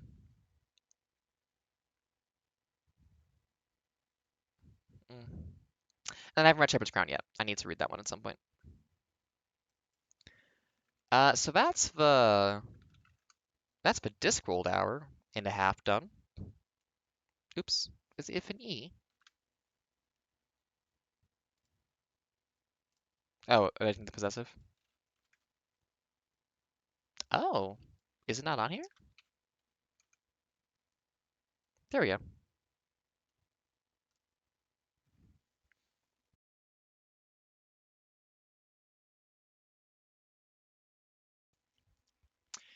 So that is a rating of all those books. A lot of them were just mostly I just had to talk about it for a long time. That was the main point of all this. Um, I think I want to do Harry Dresden next because a lot of Poirot is going to be a little bit messy to properly review. Hang on, it's getting too warm in here. There we go. Turn off the heater. Okay, so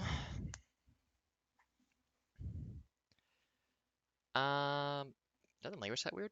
One second. Let me pull this aside so I can get the names of the books properly. I'm not up to date on these, but I've read a lot of them.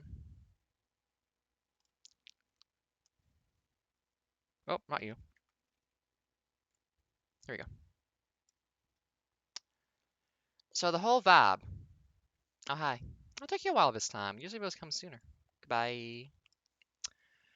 So, Dresden Files, they are a book series that is following a man named Harry Dresden. He is a detective wizard in Chicago. Sounds like a kind of like a whatever kind of premise, but it's really well done. It really does.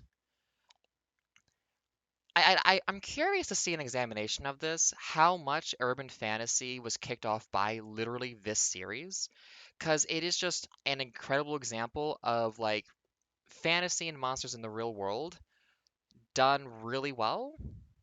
Like it really respects the characters, the like implications of things. It sets up like its lore in a way that feels pretty good. Um, Everything's like very human and relatable as well in a lot of ways. It's really good. But for the series order, let me see if I can get down to it. Yeah. So first book, Stormfront. So here, I read a review for this last night. Is that in Spanish? Did I change my language by accident somehow?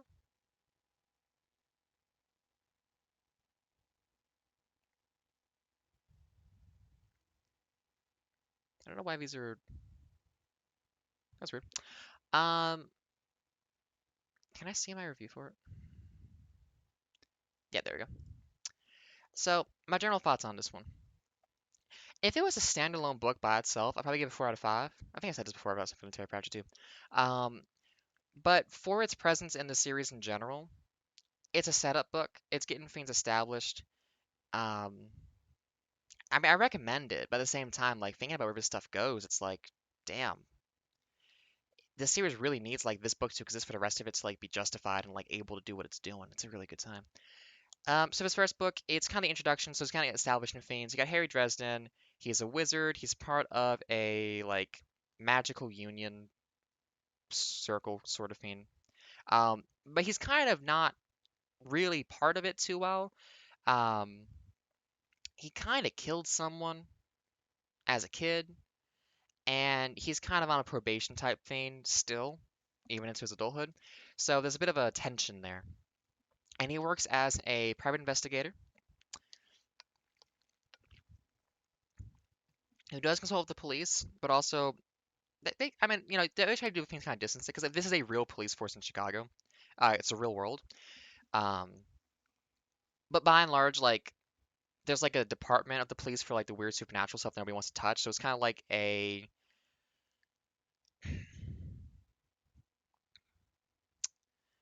there's a degree of separation that they do there, so that it's not quite like your regular cops. And there's actually like a friction between them and the regular cops and whatnot. So there's a little bit of stuff done there just so that it doesn't reflect too strongly onto the actual reality of the police structure. But usually, Harry Dresden's working as a private investigator apart from that, so it's not a part of that. There is a bunch of weird ass ritual murders being done. That Harry is asked to come and help figure out what's going on because like people's hearts are being ripped from their chests and it's really bad and gruesome and evil and ugh. So, it's just basically a kind of procedural detective novel with magical elements of him trying to figure out how this happened, what's going on, and then stopping it because he realizes, oh, that guy's gonna try to kill me next for sure. Shit. So, this book specifically, it's a fun time. Does some cool stuff. Progresses all right. I believe he gets the shit kicked out of him multiple times, and that is a running theme. Harry Dresden is not a protagonist who gets away easy. He really doesn't. He is a character who gets the shit kicked out of him constantly. He is put through the emotional ringer. He has a tough time with things, and it makes him so human and just like, oh man, goddamn, he he struggles. Um, and they're good books because of that. Like it's like uh, a lot of urban fantasy. I've read some of it more recently and like more recent versions of it. It doesn't really contend with like a lot of realities of life because like more or less like the whole point of this world is most people don't know about magic fantasy stuff because people try to make sure that like you don't have to care about it. The whole point of like what Harry Dresden does and other people is just like keep it away from normal people because they shouldn't be bothered by this. Come on, like let's stop before anything bad happens. So it's not like one of those worlds where like, oh, everyone's a werewolf or a lion person or a fae. It's not one of those. There's kind of this like element of attempted secrecy, so people can live normally. So you already have one thing that a lot around everybody doesn't really have, which is that kind of like division of, seriousness or division of there's like a context kind of thing for like whether or not stuff is gonna be real or you're talking about the real world with the magic stuff or like the kind of fake one that doesn't have it. I'm not describing myself well, but this is one where they kind of keep it a secret. There's magic, basically. Harry's kind of a pariah because he's a bit more public about it, but also he kind of leans into it a little bit to be like maybe just some crazy guy. Don't worry about it. Honestly, the best moments in the series are when people are like, Harry, you're a goddamn idiot. What the fuck are you doing? 5 seconds later, oh no, what are you doing? And he's done something funky. Um, it's good. I like these books a lot. But yeah, first one, Stormfront. It's a good time. One of the other things about the series is it has a really good cast of characters, and there's like a lot of time passes in this series. I think like between the first book and like maybe the eighth or ninth, it's been like 20 or 30 years, I think. Like a lot of time passes. So, you know, there's books where like a character gets born and then like 7 books later it's like, oh, they're a teen now. And they're up to shit, doing things. And that's interesting. I really do enjoy like how you have the sense of like progression and things happening over time. Um, because again, you get character growth, you get like changes in these relationships between people, and that's really interesting to have in these books. Like one of my favorite things in a book, for it to be interesting, is relationship dynamics between characters. I just like seeing that there is thought given into how these people interact with each other, and that things are changing between them over time. And Storm, like Harry Dresden, absolutely does that really well. Like characters straight up die, characters get badly injured and are out of commission now completely. Um, I mean, there's a really good bit I'll talk about when we get to like book 8 or 9. That's a real like holy shit moment too. But it's a good book, just like it's a world that is changing and growing, and it's like it's interesting. I like it a lot. Again, Jim Butcher, he does a really good job of like making something you care about and is interesting. And the secret is you kind of just have your protagonist get the shit kicked out of him constantly. He only ever barely wins, and when he loses really hard. And yet he has to keep going. And he also, like I said earlier when I was talking about the theme of Vimes and Fifth Elephant, he struggles with being responsible with himself and like when shit is so bad for so long, like maintaining, you know, not giving in to the instincts and whatnot. It's a hard thing because like he's a guy who can like throw fireballs and shit, but like you can't solve every problem that way, obviously. Um, and even when like the people you're fighting are or you're up against are like demigods who can breathe fire and can destroy everything or whatever you want, like you can't just kill them. You can't just do that.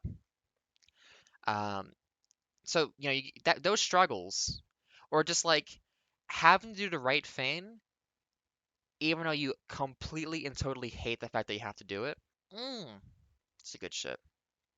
I like that pathos. I like seeing a character like really struggle with that. Um, because it's not easy, and it's really nice to see a book that respects the fact that like it weighs on a character having to do some of this stuff. Again, it's not like grimdark about it either. It's not like depressing and really rough. It's just it's really rough. It's not depressing. It's just you get a honest feel of the character just being like, "Fuck, this is my life. This sucks." But he has to keep going. He has to keep doing this stuff. It's good. My throat's starting to go. I might try to do hairdressing and stop just because my throat's going bad. So on to like more specifics on these books. Let me see if I can get this out of Spanish. There we go. Full Moon, second book in the series, starts growing some of the relationship between Harry Dresden and Murphy, the cop who works for like the paranormal section of the police, which everyone thinks is a crapshoot and hates them anyways. So it's whatever. But specifically, this is a book about him not cooperating with the police and that getting some trouble going on. Main theme out of this book is kind of like this idea of him having thought he knew better than other people and withholding information that got them hurt, and kind of just struggling with this idea of just like, shit, thought I was so cool and I thought I was so knowledgeable, but I completely just let this person get themselves like fucked up and killed because I wasn't respecting them, basically. So it's an interesting little mystery, trying to figure out like what's going on with some of this stuff. There's a little bit of a weirdness in it with like werewolf lady. I mean, it's full moon. It's about werewolves and so like, different kinds of werewolves and like ropes and whatnot. And there's like there's a bit that feels very cishet of just like, oh yeah, these guys will be so distracted by me doing this sexy dance because I'm like, ooh, nature, wolf, whatever. And it's like, oh, it's a little weird. But other than that, overall, I think it's a pretty good book. It has some FBI agents who are fucked up in really interesting ways. It's I don't know. I think it's a book a lot about like the consequences of access to. Maybe it's a book that sets up the stakes for like why a lot of the stuff needs to be kept away from people, but then also it challenged itself by being like, yeah, but you didn't tell her about this ritual stuff and she died because of it. So like, what are you doing, man? Um, so it's interesting. It's a good book. I'm gonna try to keep it maybe a bit more brief about these. Grave Peril. Oh, what's this one again? I might have to start reading descriptions as well because again, there's like 8, 9 books in this series. So at some point he gets a girlfriend who writes for a newspaper about stuff, and then that goes very wrong.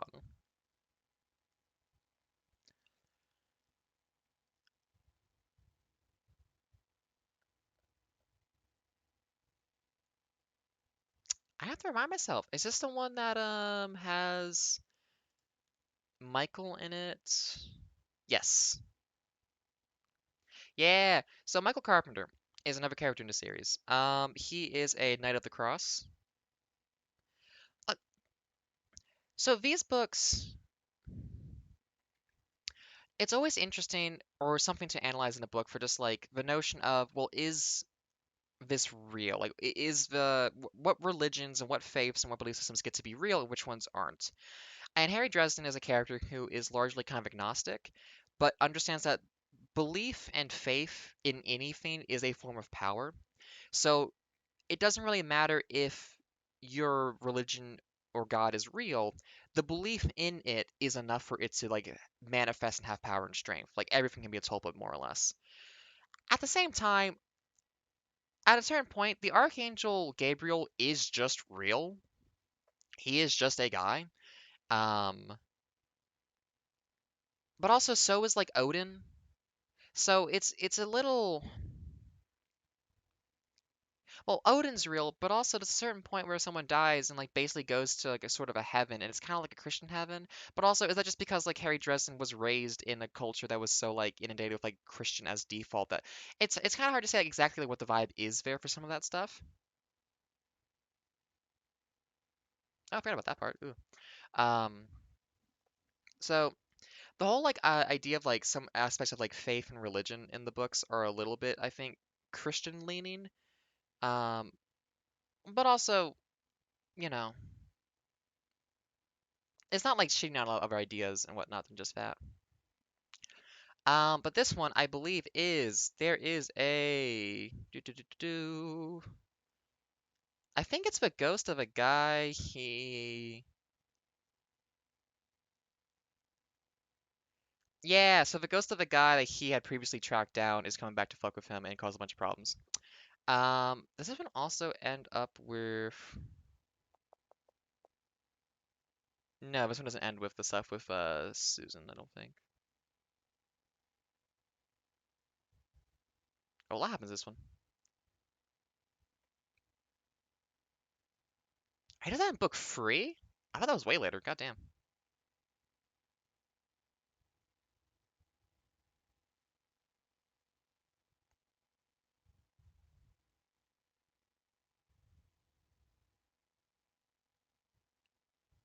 I gotta reread these books again. Ugh.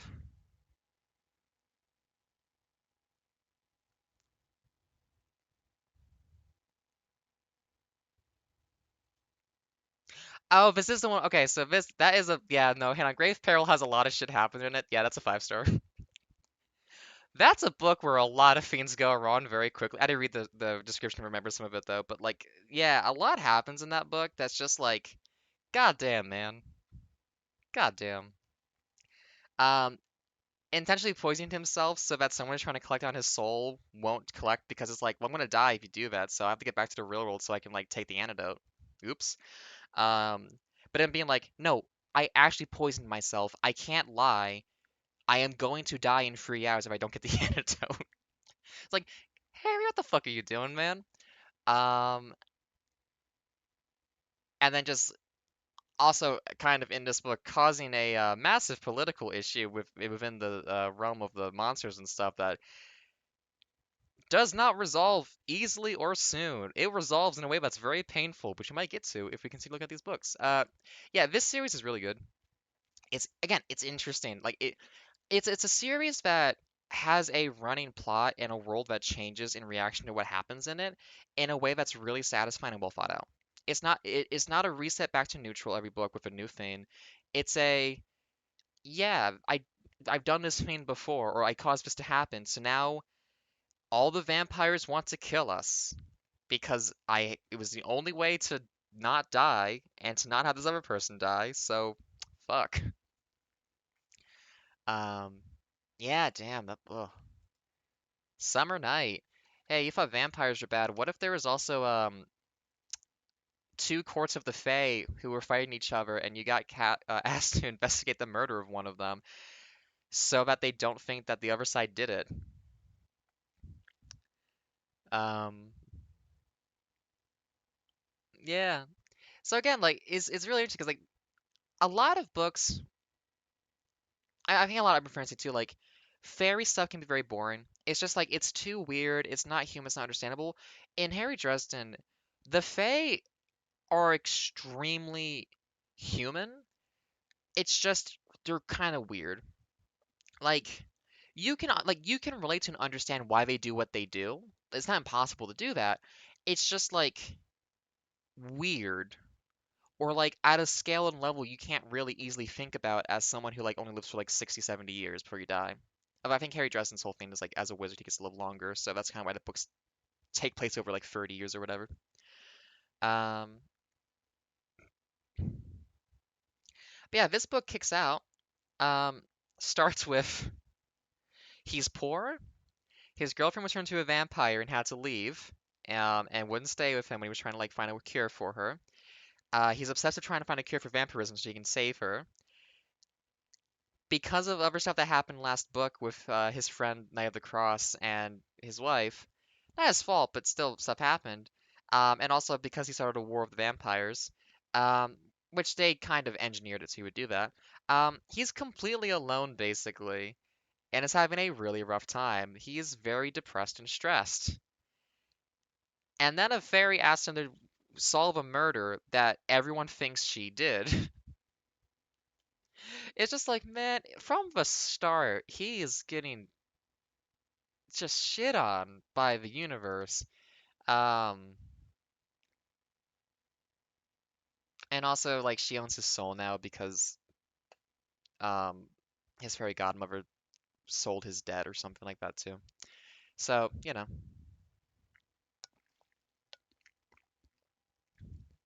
I remember I haven't read it since all. I remember the specifics of it. Um, but this one, I believe this one also gets into a lot of themes around like broken families and like kids who are basically abandoned by their parents because like the way the Fae just kind of abandoned uh part human children and stuff like that. There was a whole like support group basically of people who just struggle to exist in the world because of their kind of like uh ancestry, parenthood and whatnot, and the ways that they're kind of prejudiced against, treated poorly because of things like that. Oh yeah, it's just making too many of the sub programs now, isn't it? I shouldn't be doing. Whatever. I can look at the program later. Um, so yeah, interesting stuff goes to interesting places. I think probably a four. Um, from what I remember of how it resolves, it's a little bit long-winded. Not bad, but just I don't think it's as like cohesive and as exciting as some of the other ones are. Still good though. Uh, Death Masks. Oops. Ah, that's a misspelling. If I ever saw one.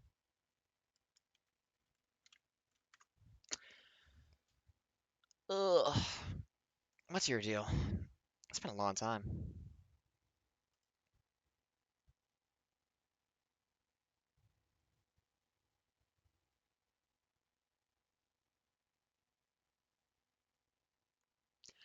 Oh yeah. Oh God, this one.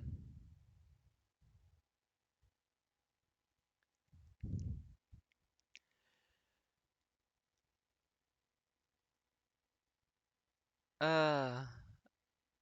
Honestly, I'm just smiling myself thinking about like how much happens in this book.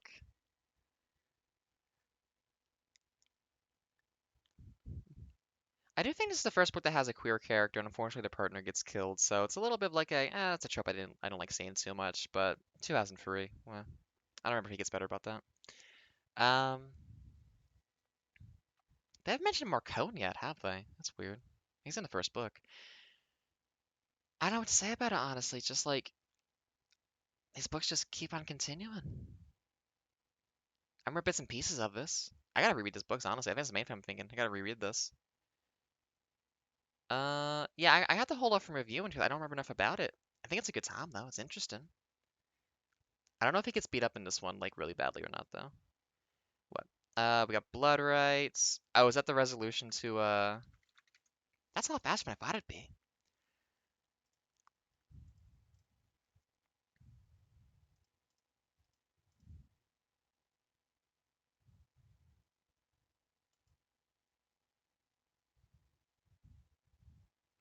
Oh yeah, he gets hired to work on a porn set. That's fun.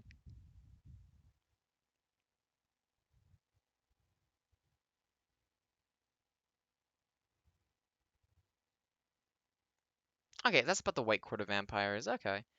Ah, what I remember of that one, interesting twists, some characters being assholes. I think that has a good reveal about Thomas too. No, I don't think they revealed that yet. I think it's probably the next one. I'll probably give that 4 star from what I remember of it. We are much less robust and thorough at this point, I will say. I have not read these books or thought about them in a while, I will admit. But it's a cool re-examination of some of these.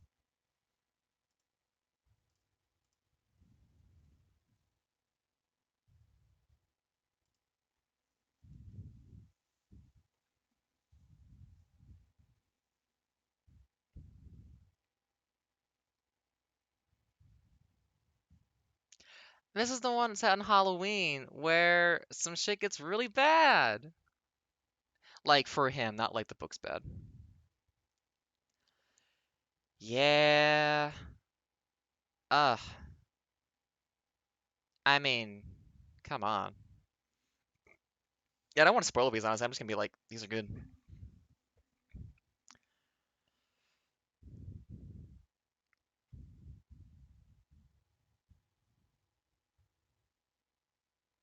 Oh wait, so no, then the last one is the one where you find out about Thomas, then don't you? Yeah, yeah, yeah, yeah. Okay.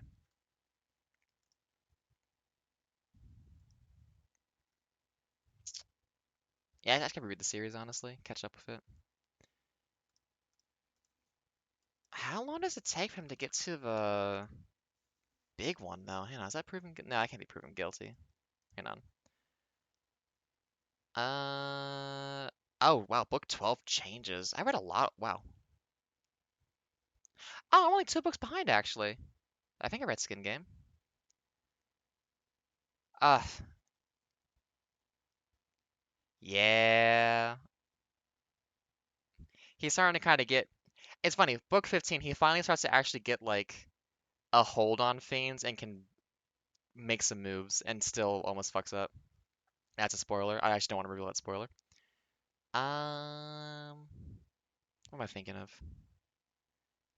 That's the one where the guy who's after him all the time is apparently is a small no. No, it is that one. Yeah, Turncoat. That's the one where he is a real it's a real good moment of just one being like, Harry, what the fuck are you doing? He's just like, man, I'm just doing my best, but also fucking genius. 10,000 IQ. Figured it out. Perfect trap. We got it. He still loses in the end because he always loses in the end. But it's just like, uh, the, I really, actually, hey, almost always April. That's pretty consistent. Um, it's a really good one for just like, why are you doing this? What is going on? Oh, that was your plan all along? Damn, man. That's actually really smart. But also, what the fuck, man? It's good. Oh, and this one's just fucking rough. Yeah. Honestly, I'm done at this point. I think basically I've been talking for like over 2 hours, and like it's constant. My throat's gonna be like destroyed tomorrow. But like Damn. Hey, legit, read Harry Dresden. It's a good series. Some of it might be a little bit dated, but by and large, it's a really good protagonist. It's really well told stories. You got a fantastic cast that keeps growing and changing over time. Harry never gets to win, um, and not in a way that's depressing or like, ugh. It's just like in a way that's like, man, he's just doing his fucking best. It's good though. Anyways, what's this one? Yeah, so the character who gets born in like the second book of the series, oh no, third book, Grave Peril, by proven guilty, 5 books later, she goes from being, wait, is she born? Oh wait, was she? She's either just gotten born or like 5 years old or something, but then she's like 18, 19 or something by book 8. Um, it's also good about subverting expectations. So you think like, they're gonna do something weird. It's like, no, no, no, no, no. Remember, Harry is a good man. Um, and he gets a dog. It's a cool dog. Hey, these books are good. That's all I got to say. Anything else to say really? Let me see. Poirot. Can I do like a quick rundown of some Poirot maybe? Oh, hey, if you haven't read this, this is such a funny book. It's a comedy. It is straight up like a Monty Python sketch. Read this book. Roger Ackroyd. Honestly, it's really cool. Hey, this has a really good gimmick to it that I've not seen any other book do, probably because you can only do this gimmick once, and that's it. And you can't do it again. It's a really good one. Is that a 5 though? I liked it. I like the twist. That's just funny. I like the twist here. Death on the Nile. That one was. Here's the issue. A lot of Poirot books actually kind of like drag a little bit. Yeah, this one had like a real last second turnaround for like what was going on. Ferret Styles, isn't that? Yeah, I think I remember what this one is. Uh-huh. Yeah, I remember this one. I think it does a good job of introducing some stuff. Yeah, I liked it. Honestly, it's a good opener for the book. ABC Murders. That was alright. The ABC Murders one is like there's a conceit for the murders that's kind of. Oh my God, Evil Under the Sun. I couldn't fucking read that one. I forget if this one is the guy was pretending to do a thing.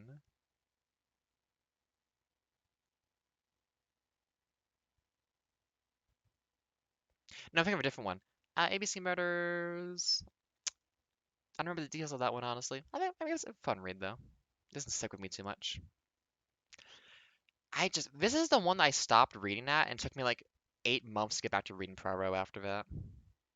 I don't think I've read that one yet. Pretty sure I read that. What's your deal? There's so many of these. Oh yeah.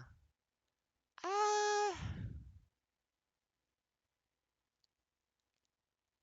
oh, what was the theme in this one? It just drags, I think. I mean, the thing is, it's a fun read, but it just drags. Yeah, actually, no, this one took me a while to read as well. It's memorable, but it's not like great. I can't really describe why without I think spoiling some stuff. The Blue Train.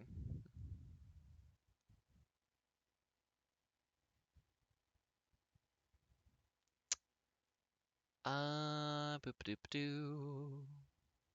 I don't remember that one. Maybe vaguely, not enough to actually review it. At End House.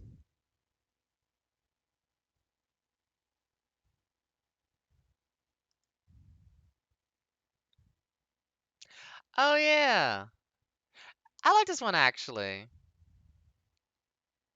Yeah, I think this one does a good job. I said a 5 or a 4 though.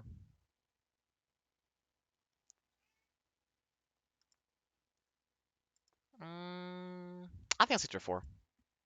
Not a bad one. Oh yeah, this is the one where in the previous book, Agatha Christie writes, Poirot's like, I would like to solve a murder that's like this. And then she went, oh, I should just write that one actually. And then she just writes a book that is the exact premise for a murder. It's basically like, how does someone get murdered when there are a ton of witnesses and like a specific like kind of setup of like people in these 2 rooms sort of thing. Um, it's all right, you know. Let's see. Uh, I've not read all of them yet. Oh my God, the Big Four. It's weirdly, I mean, it's kind of exciting for like a mystery. The thing is, so the first like 5 or 6 books, they have Hastings as like the Watson companion. Hang on. Sorry, I forgot this music was still going.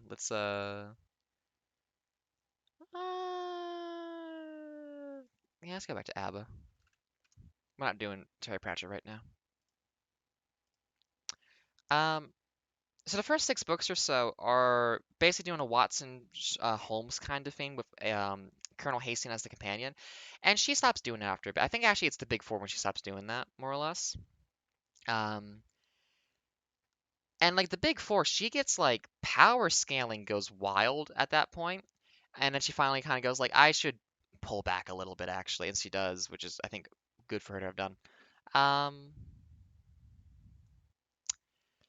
she's also, I mean, she's writing in like the 1900s early. There's a lot of racism and stuff in these books too. Um, it's a spectacle. It's kind of like a James Bond spy thriller, but from the perspective of the guy who doesn't actually do any of the spy stuff. It's kind of racist. It's interesting though. Um, again, racist though.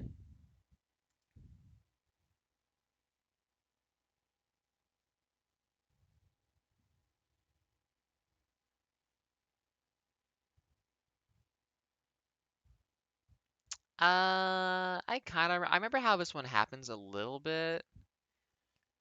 Was it good though? I don't remember. It's been too long. It didn't stick with me. Whatever that means. Oh, that's a short story one. That's kind of just, it's kind of funny. It's a short one. He basically just pranks a criminal in that one.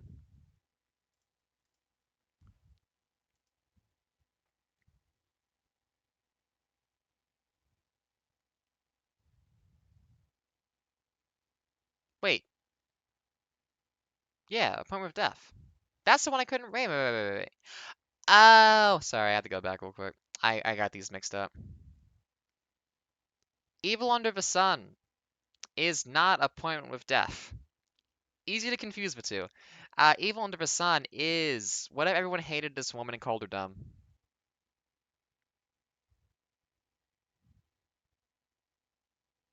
That's basically it. What if this woman everyone thought was she sucked and she was bad and everyone hated her, and actually she was like really lonely and easily manipulated and everyone just kind of was shitty to a woman for no reason? Maybe for some reason. It's people can be bad, but also you can be like, hey, you're kind of being super shitty. Boy, my hat's joined us. Murder on the Links.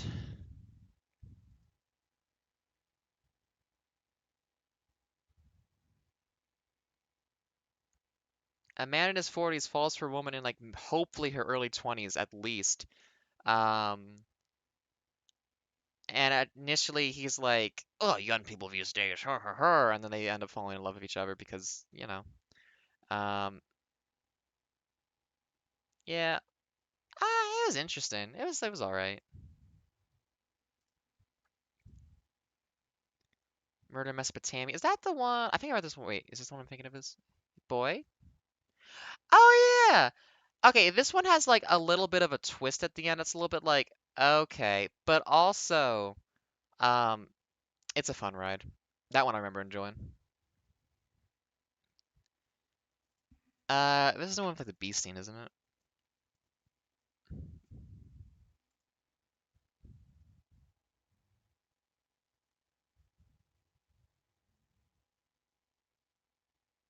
Oh God, this one.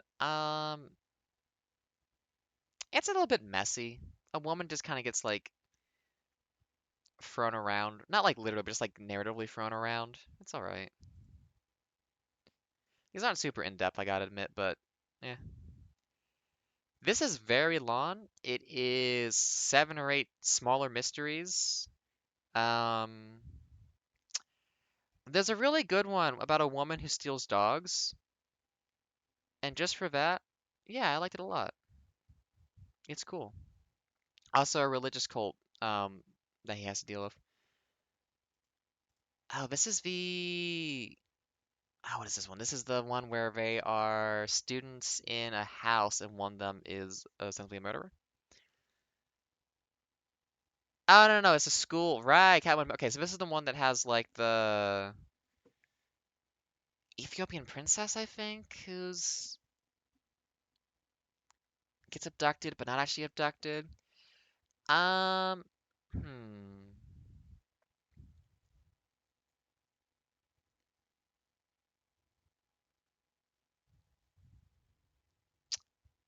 It's tricky. So it opens up with like two guys who die pretty quickly, but they're talking about like trying to deal with an upcoming insurrection in their country. He was trying to do a bunch of like liberal reforms and stuff to make the place better, but just the populace or something or other like was working against him, and everyone wants to like, kill him now, even though he was trying to like make things better. But also, it's Agatha Christie's idea of better in the 50s. Actually, she was probably a little bit better about racism by then compared to her earlier works, so it's hard to say. Anyways, you get an interesting premise to start up, and then a lot of time goes by. Eh, yeah, free start. It's all right. It's not right one. A lot of it's just like, how did these, with a dwindling number of suspects in this like all women's school, how did these murders happen? And also, how are we going to keep the school open for the future and like have the right person take over afterwards? Which is interesting. Yeah, boy, do you want out? Okay, let's see. Oh yeah. Oh my God. Hang on. No, no, no, no, no, no. This one. Accuracy. I don't know what you were smoking. You did not have the ending that way. Um, there's a guy who tries to kill a woman who then the next scene they decide to get married. I don't like that. Um, it's not great. A lot more happens than just that, but just like, oh my God, that, ugh, not a fan of that. I have not read that because that's a new one. Sad Cypress.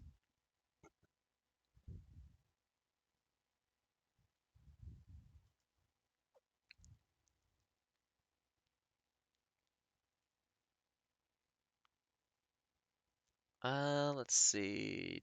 Do. Yes. Let's see. This one has the twist ending kind of thing, but I think it keeps up interest and intrigue along the way, and you can kind of clue in sort of early about some parts of it. I think it just drags on, though, is the only issue. I can't like spoil the mysteries of these books, but I can kind of get like a general like impression of it um, as we go along. I mean, so Sad Cypress, the situation is two people who are like, oh, of course you're gonna get married. Of course you're gonna get married to two of you when you grow up and get older. Of course, your childhood friends are gonna get married. It's gonna be fine. And once they get engaged, they basically both go, actually, nah. One guy falls in love with a woman. The guy falls in love with a woman, and the woman's just like, I don't really know if I want this actually. And then a murder is occurs to the woman that the guy fell in love with, who was not the original childhood friend. And then the whole thing is like, it's kind of because like it's almost like by because the woman who was originally going to be betrothed to the guy hated the other woman so much, she's just like, well, I must have killed her psychically, so I have to be to blame. And it's like, no, no, no, no, no. Murders don't happen that way. What's Dumb Witness?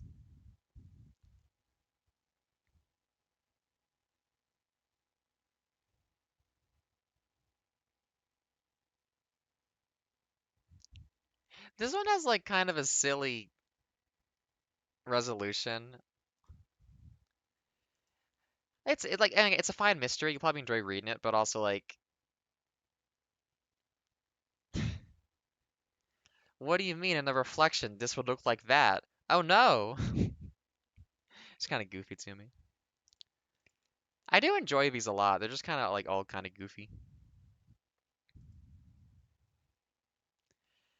Yeah, I remember this one.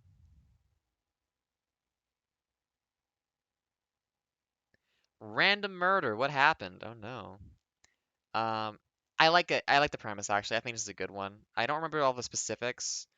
Older guy wants to marry a younger woman is always a thing in these books, but I like the kind of like explanation for what happened. I think it's an interesting one, and yeah, like that element of like there's no motive is like an interesting component of it. It's a convoluted murder because of like Victorian morality norms or whatever. So it's like, man, you're rich, you don't gotta be doing this shit. What are you doing? But I like the structure. That's the thing. A lot of these were like, it was a time when like you could have very novel structure for a lot of these, and that's what I like. Yeah, okay, this one.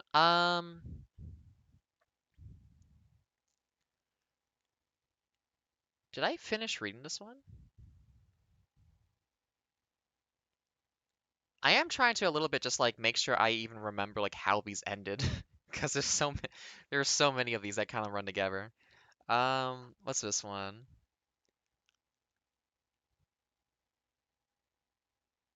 Oh God, I don't remember how this one ended. Did I finish? I must have finished reading it though. Hang on.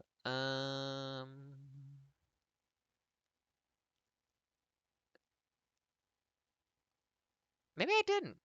I'll skip it for now. After the funeral, last second twist should have been more of a lesbian vibe, but wasn't. Yeah, I mean, just it's a last second twist that completely game changes everything. Um, it's really minuscule things that no one would actually care about or notice in reality, and there is such a vibe of just like, how are they not gay? That I'm just like disappointed by it.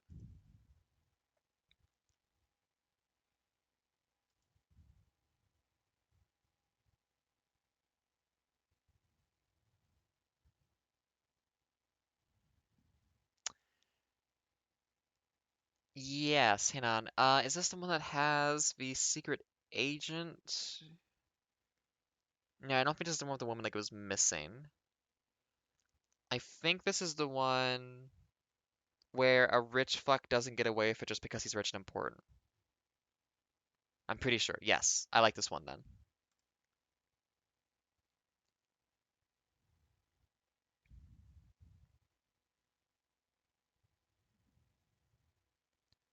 Right? Because the whole point is that it's a staged suicide.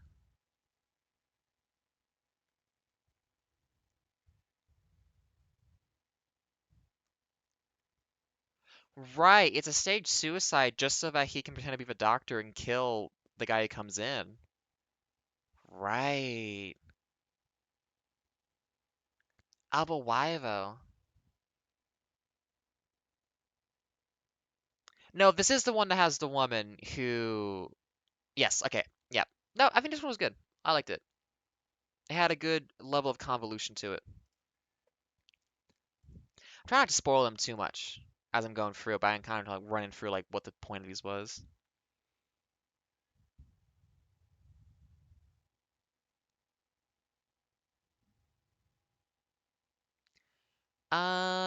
I think this one is kind of casually racist to like students from other countries. I think it has the whole moralist vein about like an Indian student having porn or something as well. Ultimately, it's about a smuggling ring. Uh, it takes a while, and it's kind of unfortunate some people die who didn't have to die in it. So yeah, I mean, I think it's probably interesting enough. Wait, these are the audiobooks. Why are these audiobooks?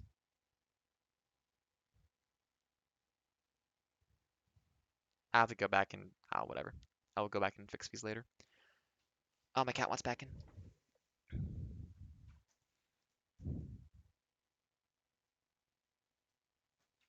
Oh, let's see. 7.5. Did I read Third Girl?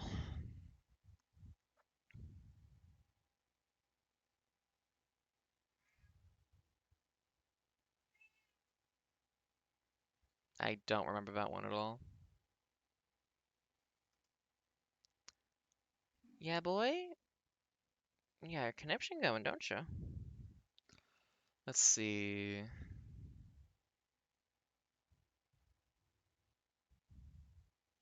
I don't think I read that one. I think I must have not have finished reading Clocks or whatever, number 39.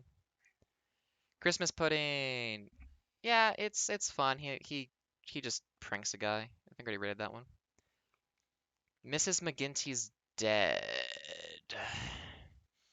Boy, did you use the litter box? And are you not getting like litter on? Oh my god, please tell me you didn't get piss on your feet again. Man, you better not have gotten. Okay, you're good. So many times he messes up my stuff. Mrs. McGinty's dead.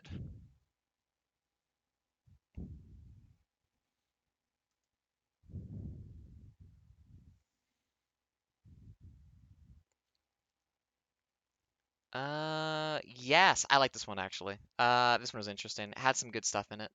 That skull is really checking too much, huh? Yeah, because it's making a bunch of sub programs that are still active, even though it should be all closed down. Wait, literally, the code says it shuts them down when it goes to do a new one. Eh, I'll fix it eventually. Probably overwrites the reference too soon. Oh yeah, it would, wouldn't it? Ugh. So difficult. Uh,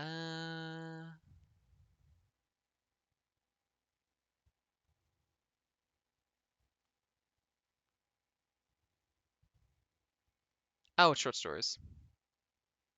Did I read? I must have read that. Hmm.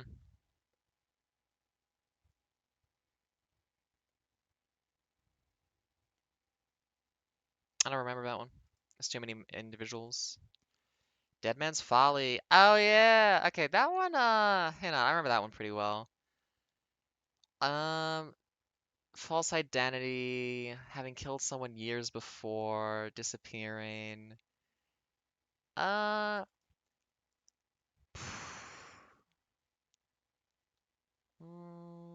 oh, I think just because Adrian Oliver shows up, I think that's a 4 star for sure.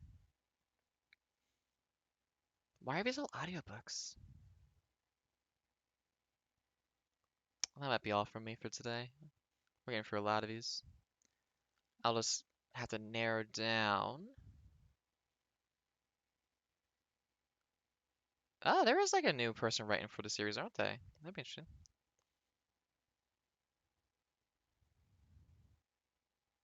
Uh, and other stories. I don't remember other stories.